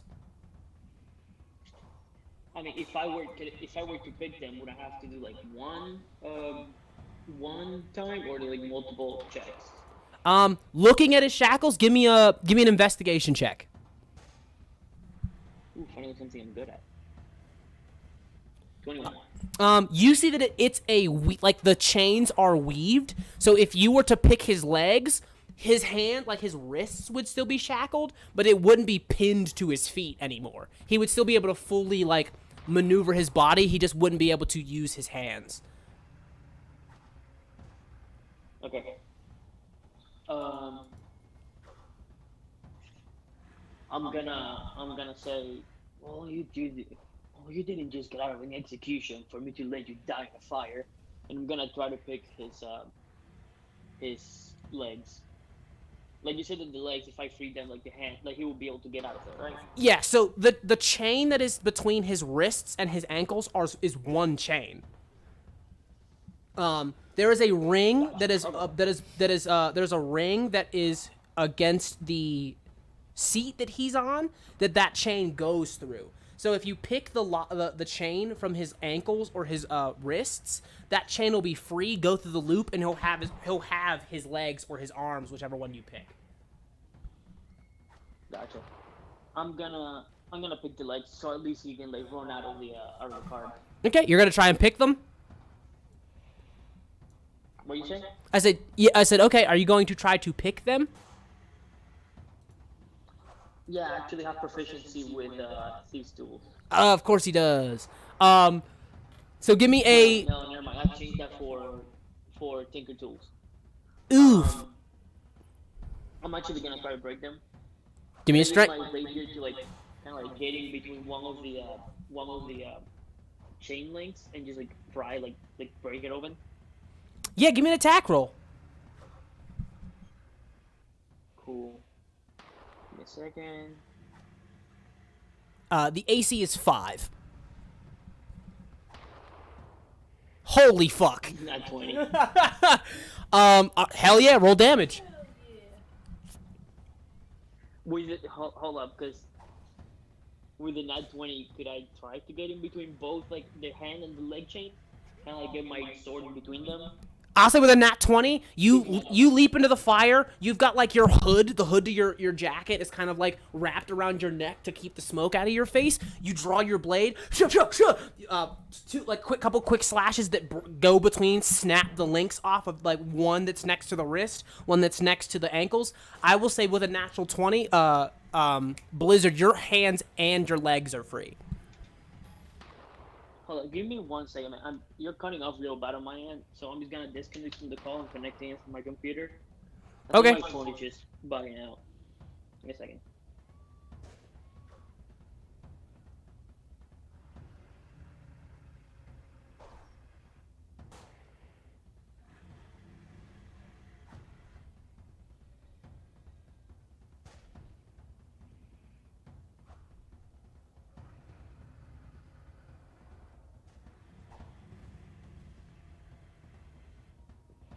Okay, I'm back. Can you guys hear me? Yep. Okay. So you said I get him free? Yeah, his legs and his wrists and his ankles are both good. He could like you see that like the chains are beginning to like fall through that ring and fall to the ground. He's got a nice set of like, iron bracelets and iron anklets, but they're not connected to one another anymore. Come on, get out of here. Am I allowed to move on not my turn? You'd be able to move on your turn, but you're definitely free to do like to start moving, but you're not actually going anywhere yet. Yeah, I gotcha. All right. Okay, and I'm just gonna give him like an appreciative look and a nod. Can I roll a perception looking for? Is this the card that? Do I know this is the card that? I mean, I guess I would know. I will have that information that Slickwick was in. You know that this is the cart that Slick would like. You don't need to like roll for anything of that. You know he's in the last car. And he's not present. I didn't see him. He give me a perception check, please. Oh my god. You see that in fact he is still sitting there. He is still very much like tied to the bench. I'm gonna go up to where he's supposed to be and grab him. You reach out and grab him, and your hand goes straight through it. And it shimmers as your hand goes through the faux image. Fuck. I'm gonna with the last of my movement. Could I just go outside, like jump outside? You could get like just outside. You could go in and then just get back outside. Like essentially, if this cabin does fully go up and like detonate or something, you're not gonna be far enough to be safe from the blast. Gotcha.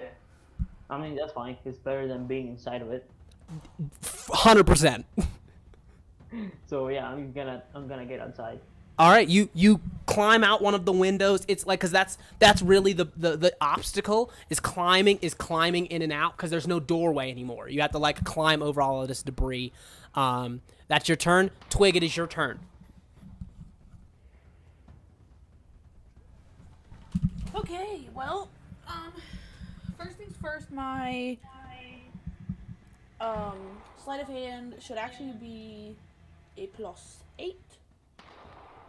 I don't know if that's gonna change anything, but just so you know. Why is it a +8? I meant to say +6. My bad. Stupid self. Okay. I meant to say 6. So I don't know why I your said 8. expertise isn't added. So what you want to do is go into your character sheet, Are you okay? and you have to change this whenever your proficiency bonus changes. But go to your skills. Okay. Add an additional +2 in the miscellaneous column. Actually, I think you can do it in the total. So, which 2 skills are they? Or is sleight of hand and what else? Thieves tools. Okay, so you go to sleight. Yeah, so you wouldn't be able to do it here. So just add an additional +2 in the miscellaneous section. Yeah, just type 2. Cool. Yeah. Anyways, so yeah, I'm gonna go ahead and again try to lockpick. I have expertise. Okay, so then for this one, yours is what was it, a +9 or +6? What is it? Well, so it was a 7, so now it should be a 9, right? 2, 4, 6. Actually, I don't know why we said 7. It should be +6. I don't know. You said it. Double proficiency is 4 +2 is 6, so it's +6. You might as well just roll a sleight of hand. Okay. Holy shit.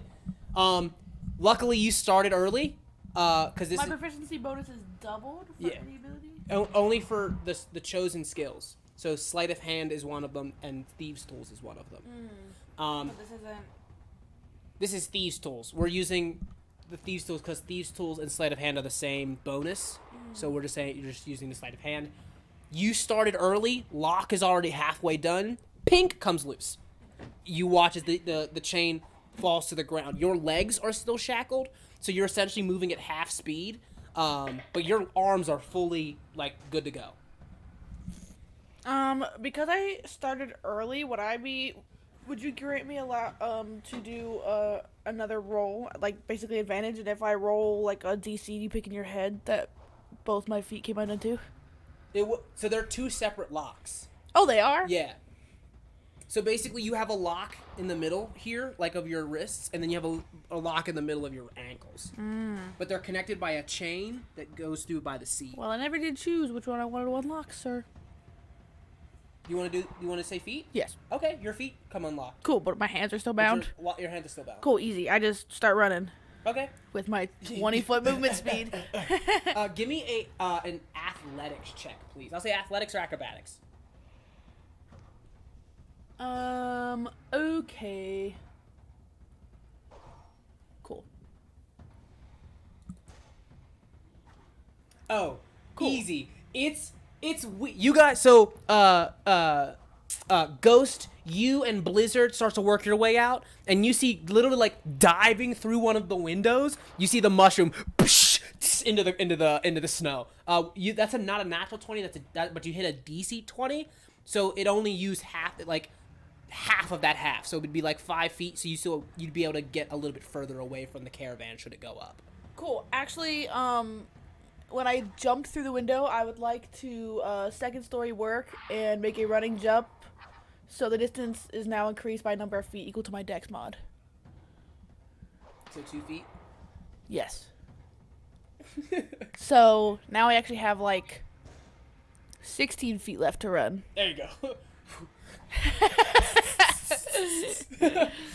Cool. I'm gonna run as far as I can, but in the opposite direction of everyone else. Okay, you start to shuffle your way out. Yes. It's high snow.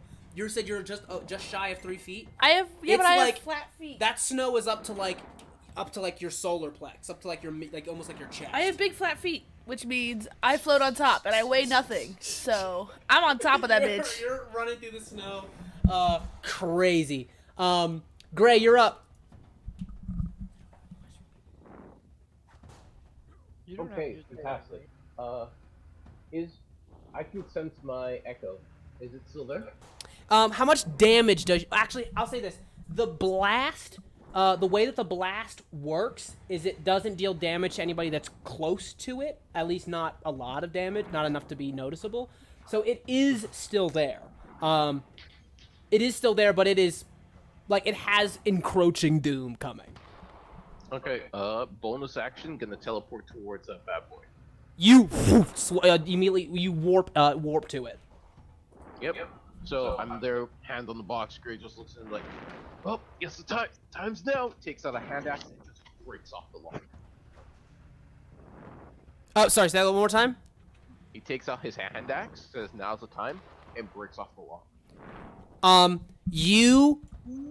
So you teleport inside. You turn to where the box is. First off, the hinge is fully broken, but the box is already open. Well, fuck. And he's just gonna look around and he's gonna jump through the nearest like window, or like if he has to jump through fire, he'll just jump through. Like, you know what? He's just gonna break through the nearest door. I was literally about to say that. This is already a heavily compromised carriage. So the minute you teleport to it, first off, one of the wagon wheels gives way, and the whole carriage starts to shift to the left and begin to roll. You manage to plant one of your feet before it tips over, and you step out of the broken wall as it just kind of falls apart. It literally breaks the thing in half. And you look, Gray is gonna make a perception check because he's gonna try to find. No, can I make a survival check instead to see if I see any tracks? Absolutely. Yeah. And since I'm in snow, I get advantage on this. So 19. So 23. you can immediately tell, like immediately as you break out, like you notice that where you busted out is where Wick would have been sitting. The bench on that side is hollow. It's hollow and there's like a mechanism on the inside that was holding something, that is outside of like just the chain hook there. So with a survival check, you know that there was some sort of, not a trap, but a stowed device that he used to escape. It's broken out. I would say even with a 23 survival, you can also see there's like footprints in the snow that go off, like they're like tiny footprints that have trailed off into the snow, like deep into the snow. Gray's gonna do what he does best and goes, I think I found where your little buddy went. And he's gonna start heading that direction.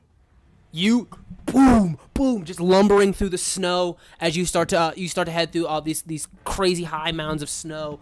Are you like you're splitting with everybody else? Wait. Yeah. Great, you're saying this? You say that to Ghost? Yeah. Okay. And he goes, I hope you can catch up. And he's gonna start making that direction. And since the echo does not disappear, so the echo is gonna be 15 feet behind me. Okay. You see that as you're running, like what everybody else sees is your echo is repeating all of that stuff you just did, like a faint, like an echo. It's doing everything you did at an incredibly huge delay. So it's moving after you. You are in incredibly high snow, so for all intents and purposes, you're moving at half speed. Does my ability from, the thing that we talked about, does that kick in? Does that help with this? Not for the movement portion. It only helps with survival checks. So like surviving in the snow and tracking in the snow. Ah, fuck. I would have. No, the cart's on fire. Are there horses? There's a couple of them. There's a couple of them. For like a lot of the horses are like the ones that are towards the back. The only one that seems to like have fully without a scratch survived is the one that Crohn's is on, because it just kind of reared up when the blast happened and kind of trotted its way backwards. The carriage tipped when it exploded and landed on another horse, so it is pinned to the ground by like the burning carriage. There was another one back here, but it is missing. It's gone somewhere. Alright, in that case, he's just gonna book it. My horse is also in the back, but I was gonna use it to catch up. Yeah, he's just gonna say fuck it, and he's just gonna go. He's gonna keep tracking. All right, you head off. Crohn's, it's your turn.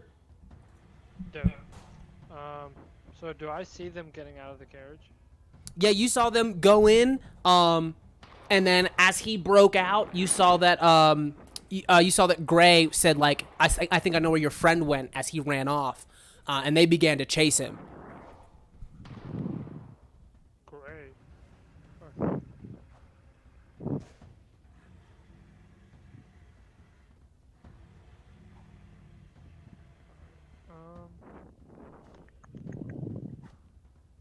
I guess I'll and what, the mushroom the twig went the other way, right? Yeah, she's not super far. She's a few feet from it, but she's very, very small. He/she, they, I don't know. They're very small. They're very far, like they're a little bit away from the caravan. Alright. Can I make another perception seeing if I see the thing that I'm trying to see? Yeah.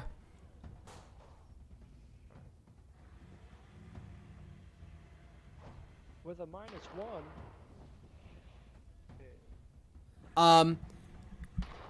Unfortunately, the thing you're still looking for is inside. It's still inside. So unless you go inside, you're not gonna be able to tell. Yeah. No. Alright, Alright, so I saw them run the, like north? I guess the way we were heading. Technically, if you guys are heading north, Gray and what you were presuming is Wick went east. Twig went west. I'm gonna start heading east, but like I'm not gonna like ride up to catch them. I'm gonna be riding up enough to just follow them. All right, you're moving incredibly faster than they are. Just so you're aware. So you're taking like half move actions and like maybe like half of those because it's like you're on a horse in the difficult terrain. It's nighttime as well, right? Yeah, it is night. You have the spell create bonfire, and this is probably the biggest bonfire you've ever made. Like, Well, yeah, but like I'm going away from that now, seeing that they're heading away from that, right?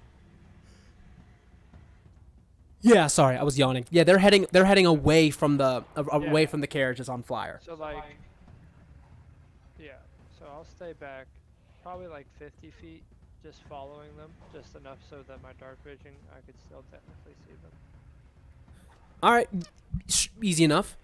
Anything else you want to do with your turn?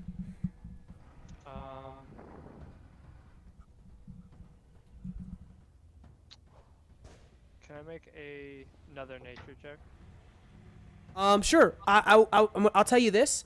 I'm about to have you make a stealth check unless you don't care about being spotted. Oh no, I care about being spotted.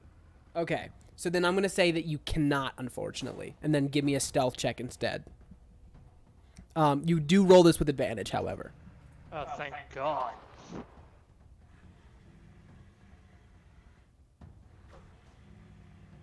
Oh, even all right. So you're fully obscured by the blizzard. Is that everything? Oh yeah, if I can't make the nature check, I'm just gonna do that then. Okay. Blizzard, you're up. Out of the burning cart immediately. Into a blizzard. Yeah, pretty much. Yeah, you step out of the intense heat that is the completely immolated cart and are immediately met with a truly bone chilling amount of cold. I believe. Do lizard folk have resistance to cold?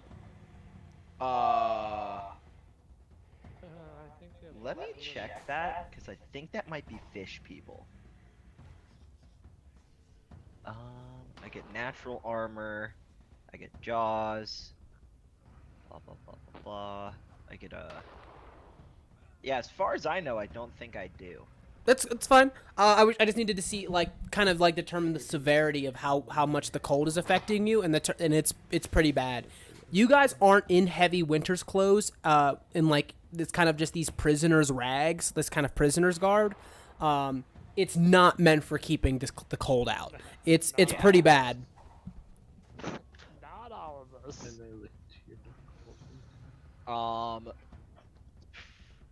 I don't suppose there is like a piece of cart burning on the ground that I can just kind of sit next to, is there? I mean, the whole cart is on fire, so you could just chill next to but, that. like, I mean, like, has anything broken off for the cart? I don't want to stand next to the burning cart that might fucking explode again. It hasn't broken off from the cart in a, there's a couple of smaller pieces that, because when the explosion went off, a lot of the smaller pieces were flung pretty far. But if you want, like, a big piece, you'd have to break it off. I'm not gonna do. Is anyone on fire on the ground? Oh, for sure. Are they, like, dead, or are they, like, still screaming and writhing? Give me a medicine check. I love that. Alright. Skills. Medicine. So, 17. I'm going to tell you something really interesting, and I don't know if you know this. Have you read the the how lizard folk react, like how they act in like society?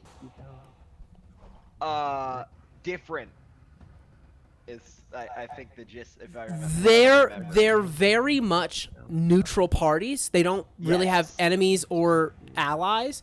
They only and they'll kill just about anybody that crosses them that they don't feel is necessary. So they're not. It's not uncommon to be attacked by an ally that is a lizard folk, if they think that you're just not pulling your weight. If it's like, oh, you would serve better as food for us to continue going forward, because you're not doing a whole lot. That's how they think. So to answer your question, a lot of these dudes there's a couple dead guys, but they're mostly, like, most of them are alive. I would venture to say to you, they would be better to keep you alive because they're pretty much at the end of the rope. You're freezing to death, so putting them out, and so even putting them out isn't a thought that would cross your mind. Yeah, no. I wasn't even thinking of putting them out. I was thinking of sitting next to them. Yeah, so you That is definitely entirely what I was gonna definitely do. sit next to them. I would even go as far as to say, like, if you don't mind, the damaged look you're going to take, even starting to scavenge some of their stuff wouldn't be a bad idea. Oh yeah, no. I'll do that to one of the dead ones, but I don't want to sit next to one that's moving. That's a bad heat source. It keeps flailing all over the place. No. He's gonna put himself out. Dead guy on the ground who's not moving is a better heat source than guy alive trying to put himself out. Exactly. So that's what. Yeah. There's plenty of, like, there's not a lot of dead guys, but a lot of them are just laying on the ground, dying. Like, there's not a whole lot of people running around screaming on fire anymore. Yeah, I'm gonna sit next to a dead guy, and I mean, I don't think scorched clothes will help me, especially if those clothes are still on fire. But like, they drop their sword or whatever, I'm gonna pick it up. I don't know what the fuck's going on. I want to defend myself. I mean, they for the most part they've got long swords. A couple of them have, like, you see that some of them are crossbows / bows or like blades. Roll me a d20. 1d20 coming up, boss. Yeah, this one is one who's carrying a long sword. Yeah, I'll take the longsword.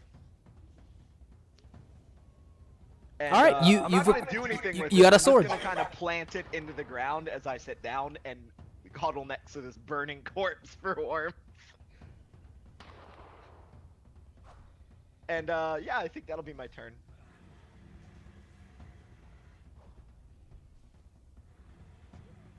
Oh my God. Hello? So, all right. So you've gotten a sword. I can put that into your inventory here in a moment. Cool. Ghost, you're up. Okay, so I'm gonna jump on my horse and start following Gray's trail. I imagine he's leaving pretty big footprints behind. He's not even that far. Like, it's not that you. It's not. It's yes. That's part of it, is looking for his giant footprints. But he's not moving very fast. Like, he's a big dude, and he's moving through incredibly high snow, which is considered difficult terrain. So it's not like it takes a lot to catch up to him. Okay, I'm gonna catch up to him and then pick up the track for Slickwick. All right. Give me a survival check.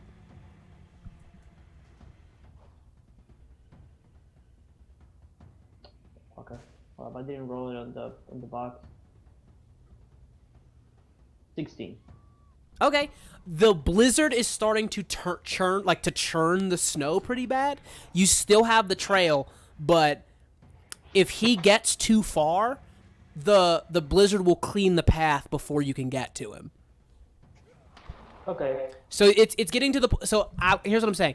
You're getting to the point where you guys are stuck in the tundra, and a blizzard is encroaching. You don't have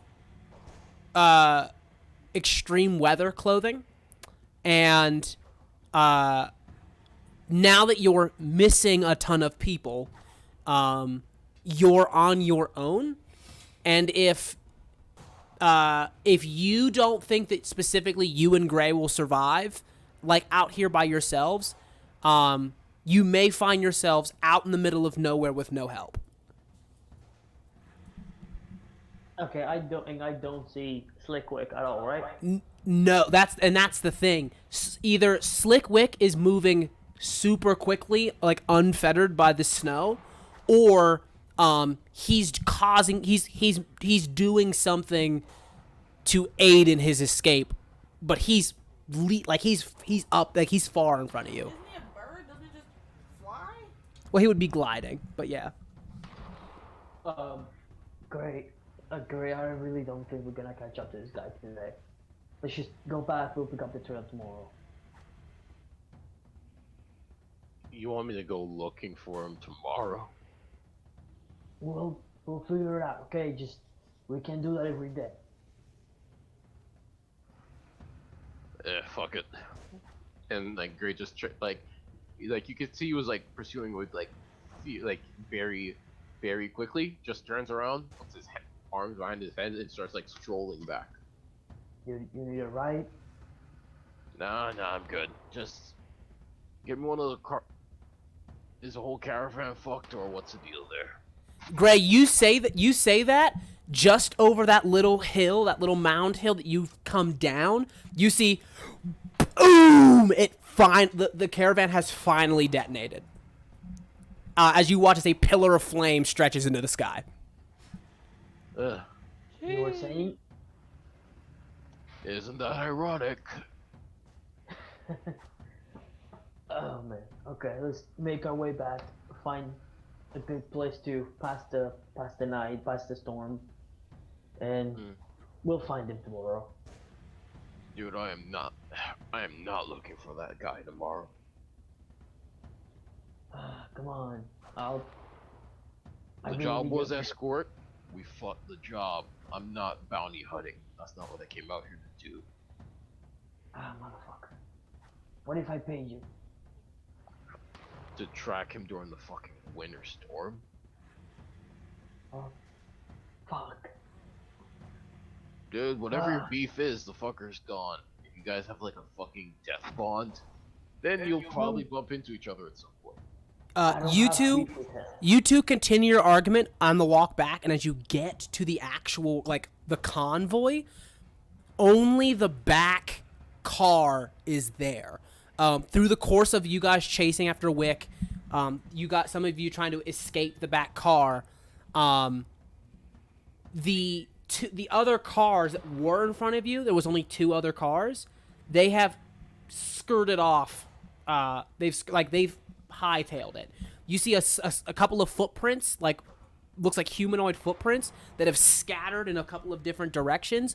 But at this point, the wind has kicked up to a degree where visibility is starting to to fade.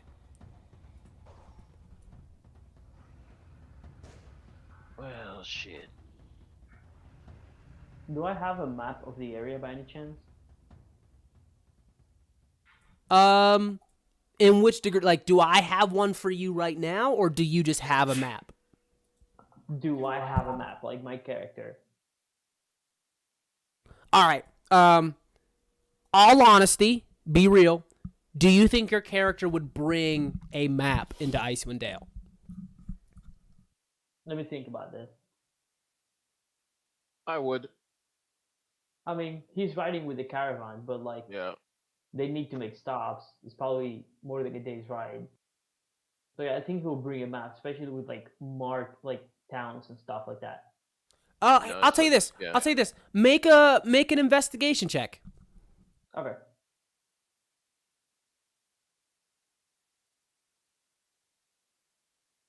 Holy fuck. Insane. So you find this. For starters, the caravan detonated while it was stopped, right? You see that there is footprints from the driver's side, like the driver's seat. going off into the snow.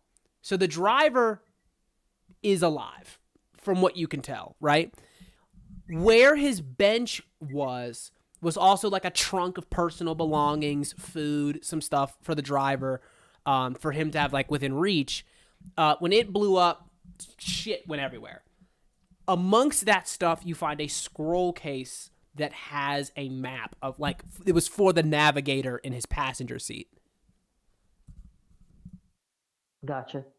I just want to map like our route to like the nearest town. Okay. You see on the map the nearest town, which is still about like a day's away. It is still about a day's away. You are going to have to walk there. It's called Horseshoe Pass, and there's no way you make that tonight. Okay, well, we're gonna have to figure out a way to make camp. Is there like camping supplies in this in the caravan? With a natural 20, miraculously, against all odds in physics, a lot of the camping stuff has survived. And I would say, but the problem is that there's that. The fire is still burning on the caravan. The caravan that is on fire is still burning, but it is battling against very high winds. And at some point, and to some point soon, it will go out. And you'll not only be stuck in the snow, or stuck in a blizzard, but you'll be stuck in the blizzard with no light source. Oh fuck. Okay. Great. We should start gathering people and getting them to the camp, or make camp somewhere. You go do that. I'll make camp. Okay. We should find a better spot somewhere away from the wreck, just in case. There might be scavengers and bandits around here. You guys are all together, for the most part, even Crones. Twig, will you make me a perception or survival check, please? Funnily enough, where are the rest of those prisoners? One escaped. 16. You're kind of just off, like shuffling through the snow. You come over a bit of a hill, and you can see down into what looks to be sort of not a ravine. It's not that deep, but kind of like it does go into a very kind of deeper recess. But you can see a part of the ground where it's like snow, stone. You see that like visibly you start to see like dirt, gravel, and rocks under what looks to be a bit of a curve. I'm gonna go over to it. So I'll say with a 16, you weren't able to tell from this far. If you are going to go over to it, you see that it looks like some sort of cave. Like the snow isn't affecting this part, like closer to the interior. Yeah, can I stealth over and then just take a peek inside, see if I can see anything? Yeah, give me a stealth check.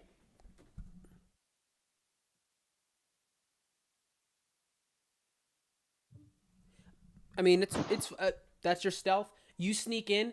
You hear somebody is already inside. It doesn't sound like a ton of people. It sounds like maybe 2 people, 3 people max are inside. Give me an insight check as well, please. Yikes. They're freaking the fuck out. Do I recognize the voices? Not verbatim, no. But you can tell that whoever is speaking is panicking. There's a lot of like, we're gonna die here. But it seems that they've kind of ran off into this cave, and they're freaking the fuck out.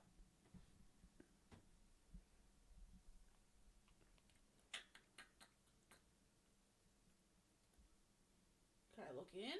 Stealthily? Sure. I just don't want to be seen. Okay. Give me a stealth check. I would say you're stealthing from out here. So 16. Okay. You look in. It looks like it's 2 of the escort guards who have their gear still. who have managed to branch off and have found the cave and are hiding inside of it. What kind of gear? They're in full gear. It's the stuff that they left in. Like warm clothes type of gear? It's not extreme. Like, so the stuff that so warm clothes will make it so that you can quote unquote survive out here. You want extreme cold, wet, like clothes that will make it so that your checks aren't fully murdering you all like this whole Well, time. do they have better than what I have on now? Yes. Cool. I'm gonna slide a hand. Their whole clothing off of their body. Hold on, I just realized that as I was saying it.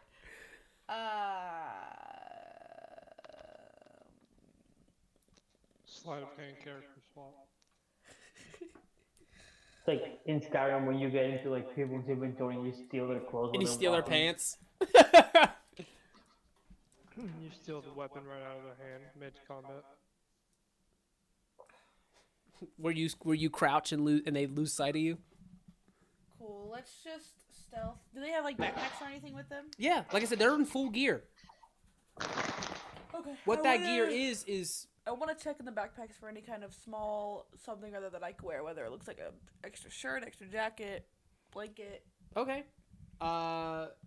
Stealth 16. Give me an investigation.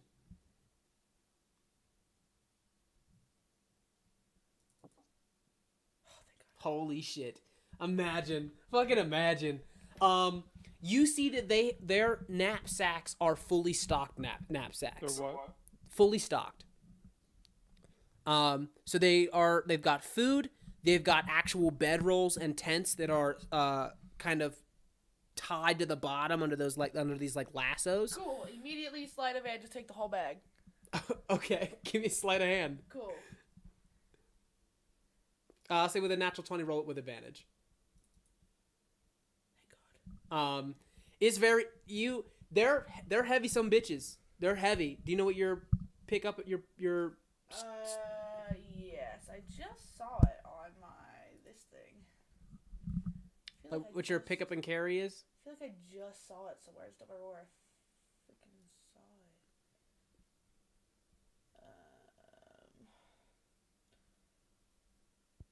I already got all this stuff. Wow, fancy. Wow. Where the fuck? I could have swore I just saw it somewhere. How would I? How Try do I find it your again? Hold on, I feel like I just. it's probably Oh, right here, right here. okay. You can carry both. I would say you definitely can pick up both. You have a 195-pound load. It will affect your stealth checks if you pick up both of them. I don't need both. I'll just take the one. Okay. I saw your inventory on your character sheet. I would say that is pretty much not this one, the other one. That's pretty much everything that's in the bag. Like most of the mundane gear, the candles, the lantern, the oils, the rations. What about like you said a bed It's a bedroll, but yeah. and then a tent Mm-hmm. and then there's clothes in there? Yeah. They're not like they're like I'm just gonna put all of them on. they're like we're camping out and I'm taking my armor off because I don't want to wear 80 pounds of armor clothes. Like Yeah, I'm just gonna put all of it on at once. okay, it's way too big for you. I assume You're it's running around. still warm. You know those like where there's always like little kids who put on long sleeve shirts that are too far and they're like the sleeves drape at the end and then you run and it looks like tassels. Like no, at least it's still warm. insane. So you're just running around with these long sleeves that are dragging. You're getting them all wet. Like you're walking through the No, snow. I tie them in little knots at my hands so they're smaller, Okay. and I hold on to them. Okay. You've got on like a tunic. You got like a nice tunic and some pants. I would tell you this though, your hands are still shackled. Is there any keys on them? On them. Yes. Cool. On them. Put the bag back down real quick. I'm gonna go slide a hand and some keys. Give me a sleight of hand check. Cool. Don't suck. Oh, thank God. Okay, you managed to walk up. This is a big one, so I'm going to roll two perception checks. They both get a +3 to these. Of course you are. And those are 2 8s. Haha. Holy Christ. They both don't seem to notice this. Like, there's a moment where they definitely look at you, just like, it's like, you see they're just like, I don't know, man. I didn't sign up for any of these. And then there's fucking mushrooms growing in here. It's like, this is worse than mold, man. This is worse than mold. And then you eventually just pop up, pull the key ring off of his. Very offended. You pull the key ring off of his belt, and you just manage to limp back over. Tink, the lock comes undone. What do you want to do with the key ring? It's just like a circle. It's a key ring with keys on it. What do you How, want to do? like a lot of keys? There's maybe it's like 2 keys on it. Do they look like they would go to anything that I would want? Sure, I'll put them in the backpack. Okay. Then you put on one of the backpacks. You put on this random dude's clothes, leisure clothes, And shoes if they're off. shoes. He's got a pair of shoes in there, but they're like huge. They're like these weird, like clogs, kind of. My guy, if you want to survive, I take them. Oh my God. So You obviously don't know how to survive. You steal this man's clothes. Where do you go from there?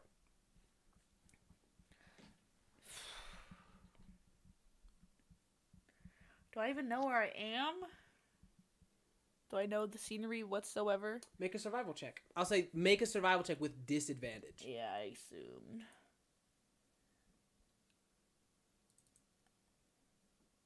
Bro, I thought that was a natural 20. I was like, what the hell?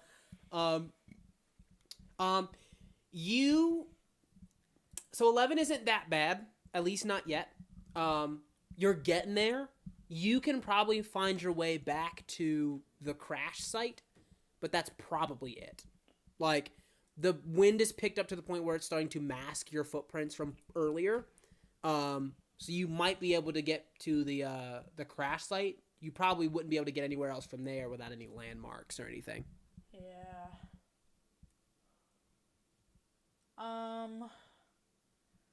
When I look around, do I see, like, smoke or anything that looks like a fire in the distance? Interesting that you would say that. You actually can see the smoke and the very small remnants of the fire, because, again, it is being put out by the snow. Now, besides where I just came from, do I see any others? No. Fuck it, I'll go back to the crash site for now. At least maybe I can collect some more shit. Okay. The 4 of you, while you guys regroup, you see a shadowy figure, I guess, coming back over the mountainside. A small shadowy figure. I would just ask this: is anybody shooting at it, or are you waiting?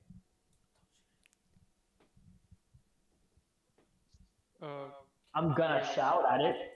How small? Okay. It's very small. Like threatening small, or like I can eat it small? Rabbit small? It's definitely bigger than a rabbit. Bigger than a rabbit? Hand axe. You just throw a hand axe at it? Yep. All right, roll me an attack at disadvantage, please. Okay, cool. You said rabbit small. You said bigger than a rabbit, so that means like. No, I get it. That's all good. You threw a hand axe at it? I will say this: it's not a nat 1, so you will have to physically go look for it pretty hard. Not only does the wind catch it and carry it off, but it like disappears into the night as you throw it. God damn it! All right, time for the second one. Takes out the second one. About to throw it. You're getting ready to throw it. The creature approaches and is now fully lit from what's left of the caravan fire, revealing that it is in fact the Myconid prisoner. Question. I'm not gonna ask that question. It's not that time for it. But Gray definitely thinks about a particular question, but he's not gonna ask it out loud yet.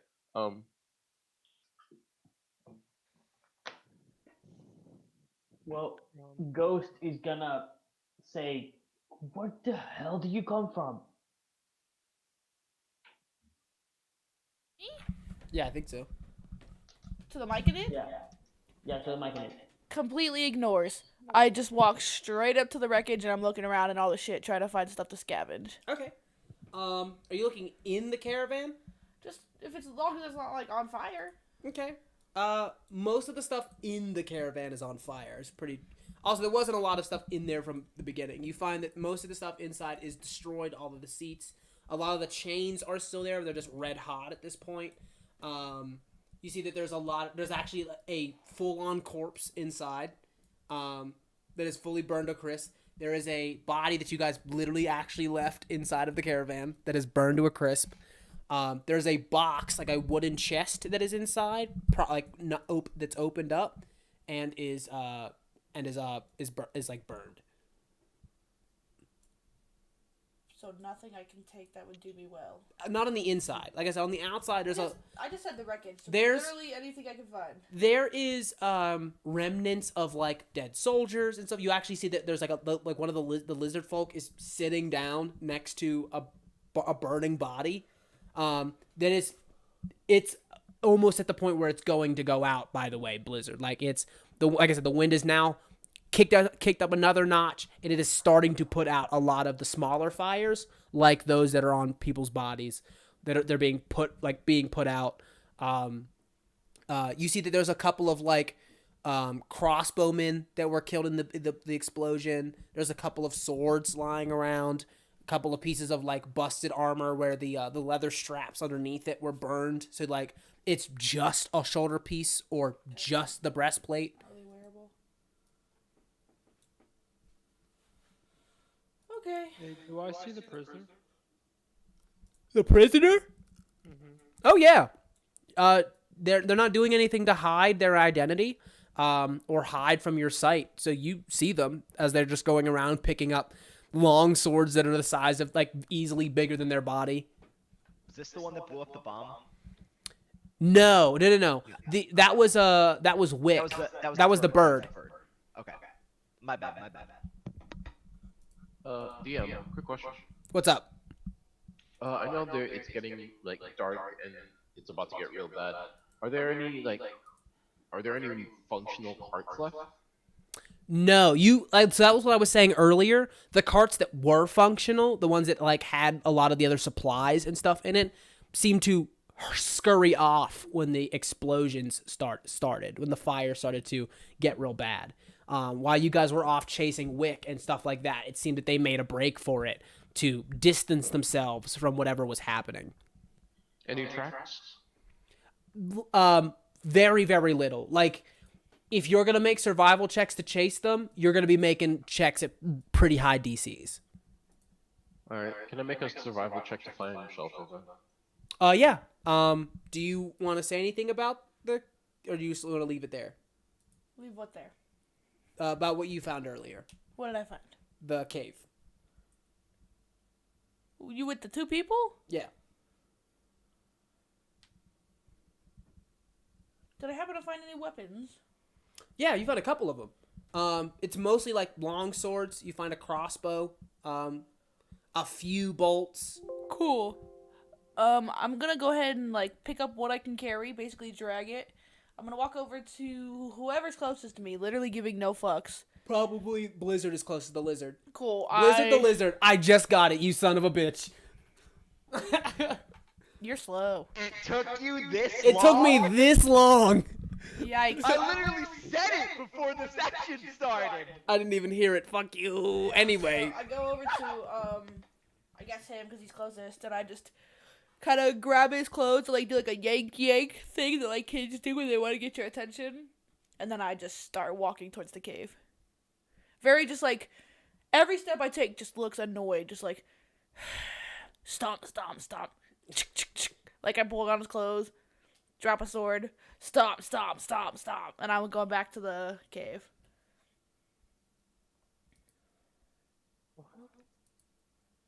I'm gonna follow the little mushroom girl. Okay. I'm gonna follow Ghost. I don't think I fully understand your question, Crones.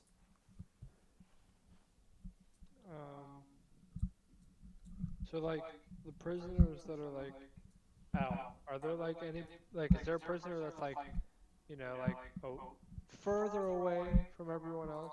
Well, there was until they said that they were following each other. So not currently, no.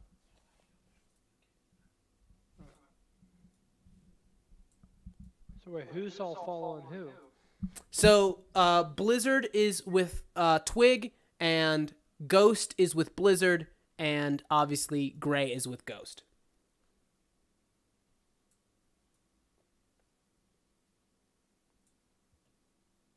All right. And the other random prisoners are. So one of them is fully immolated. It is was left inside to die as you guys tried to escape. Wick is gone. He managed to break his away from his pursuers. The last guy who had the hair in his face is unaccounted for. Okay. I thought we said we saw someone.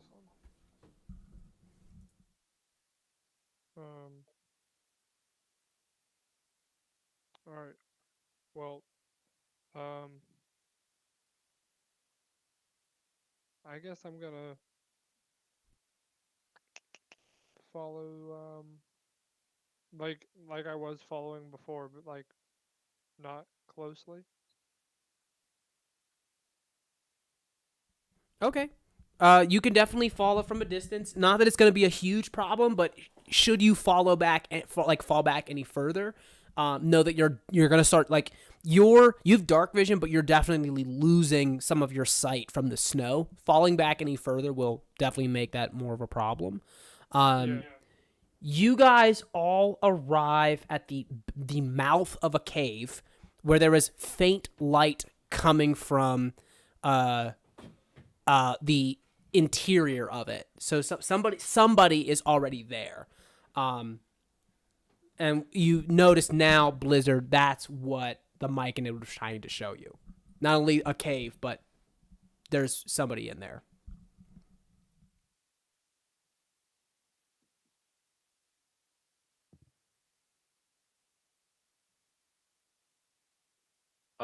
DM, do Ghost and I see this as well? Yeah, I mean, at least what I'm thinking is that, obviously the Myconid and Blizzard got there first, but you guys eventually come around, kind of like, what are you guys looking at? And then they point inside, and you can not only see the light, but you can hear them. And you said it was just two people, right? Like who was Yeah. sticking out. It just seems like two people are inside, like three max. Just like because of how the sound is bouncing, there may be a third person in there. Is there enough room for all of us? Do you want to go in and find out? I'll go in and find out. Actually, Gray takes out his great sword, looks at the Myconid, and goes, "You know what? I'll save you a spot," and starts walking in. Yeah, I'll take out my Can I rapier and stealth? cast my my crimson right on it, the radiant one. Okay. You two enter into the cave, unstealthily. Unfortunately, you didn't say that. You hear the voices. Hold on. Yeah, I haven't even entered. You hear the voices. You hear the voices, which as you approach, you see that it's two of the guard from the convoy. Two people that were walking next to the caravan that exploded. They must have, cut ties and ran to get away from it. Hear you, and they're just like, "Oh, by the gods! We thought you were dead. We had no idea where you'd gone. So What- you just ran like cowards. Yeah. That's not fair. The whole thing was a flame. Everybody's dead." Absolutely fair. There's a burnt body in the carriage back there because nobody got it. Yeah, Ghost. It's looking like these fellas need a little bit of a lesson, don't you think? I mean, I don't want to fight them, but they should It wouldn't be allow much us of a to- fight. Look at them. It really wouldn't, but they should allow us to bunk in here with them, since they already left us once. Look, What the do you cave. say, fella? The cave is small already, and I don't.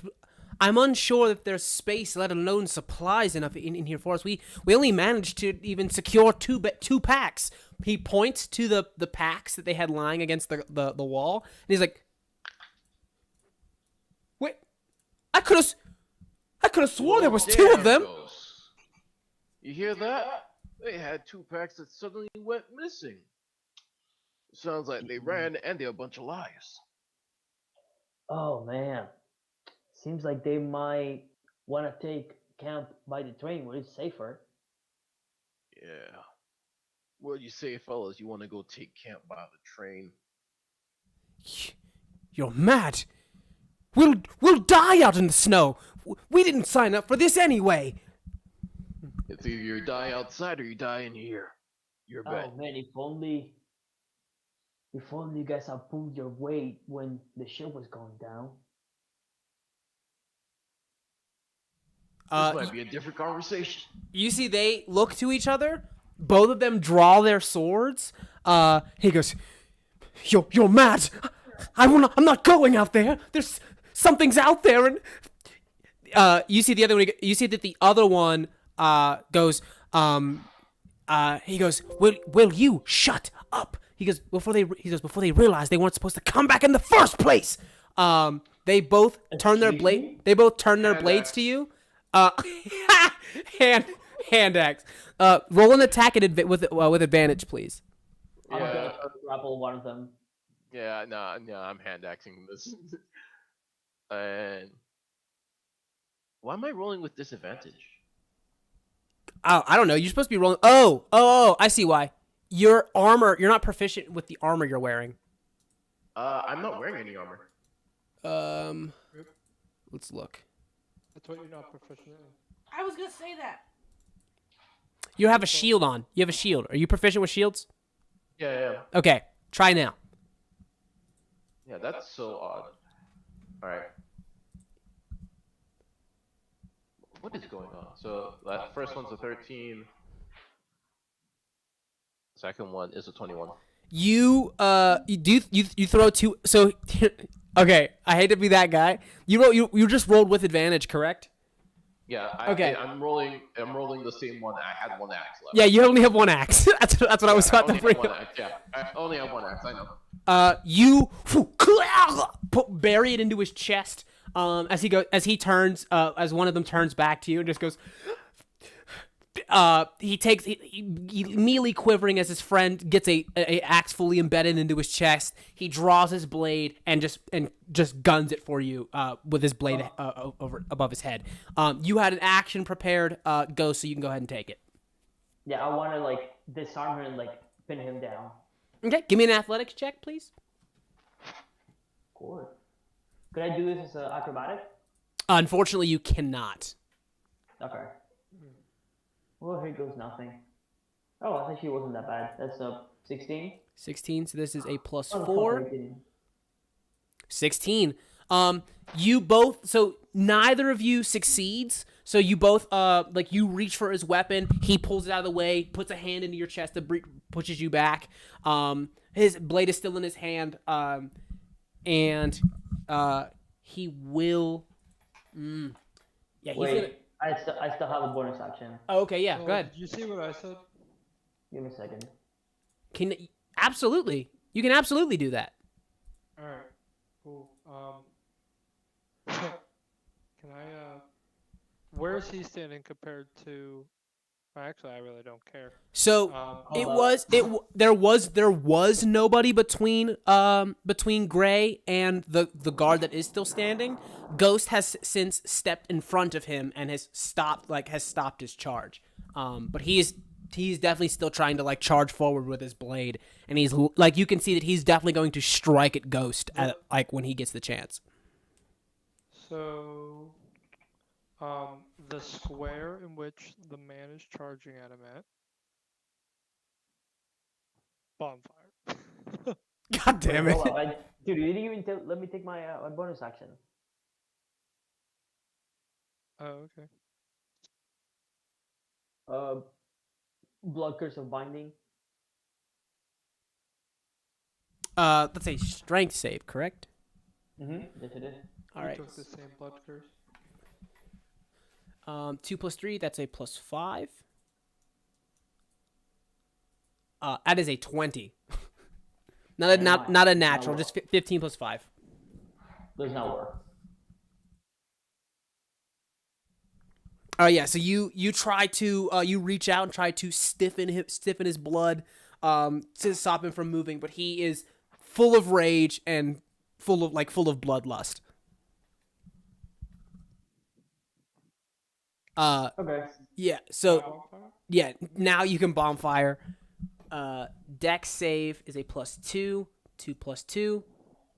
That's an 8. 13. Go ahead and roll a d8.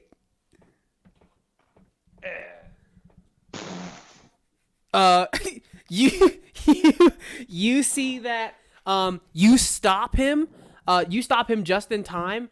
As the two of you are scrapping it out, he pushes you off of him, and as he is stumbling backwards to gain his footing, you just see like his foot hits the ground immediately immolates from the ground and just lights him on fire from the bottom. After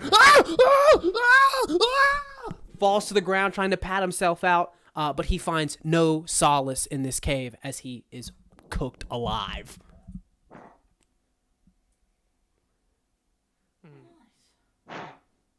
You're outside, right? Yeah. Okay. You guys have commandeered the cave. You've found shelter, at least for the first night. I'm still outside. Yeah, you still commandeered the cave. Yeah, but, well, are they even aware of me? Yeah. I mean, they are now that a random fire spawned in the middle of a cave. Yeah. I don't know where that came from. Make a sleight of hand check. Can blizzard! Can Gray make a perception check? Because he's I'll say this: make a almost sleight of hand 50. check. Make a sleight of hand check with advantage.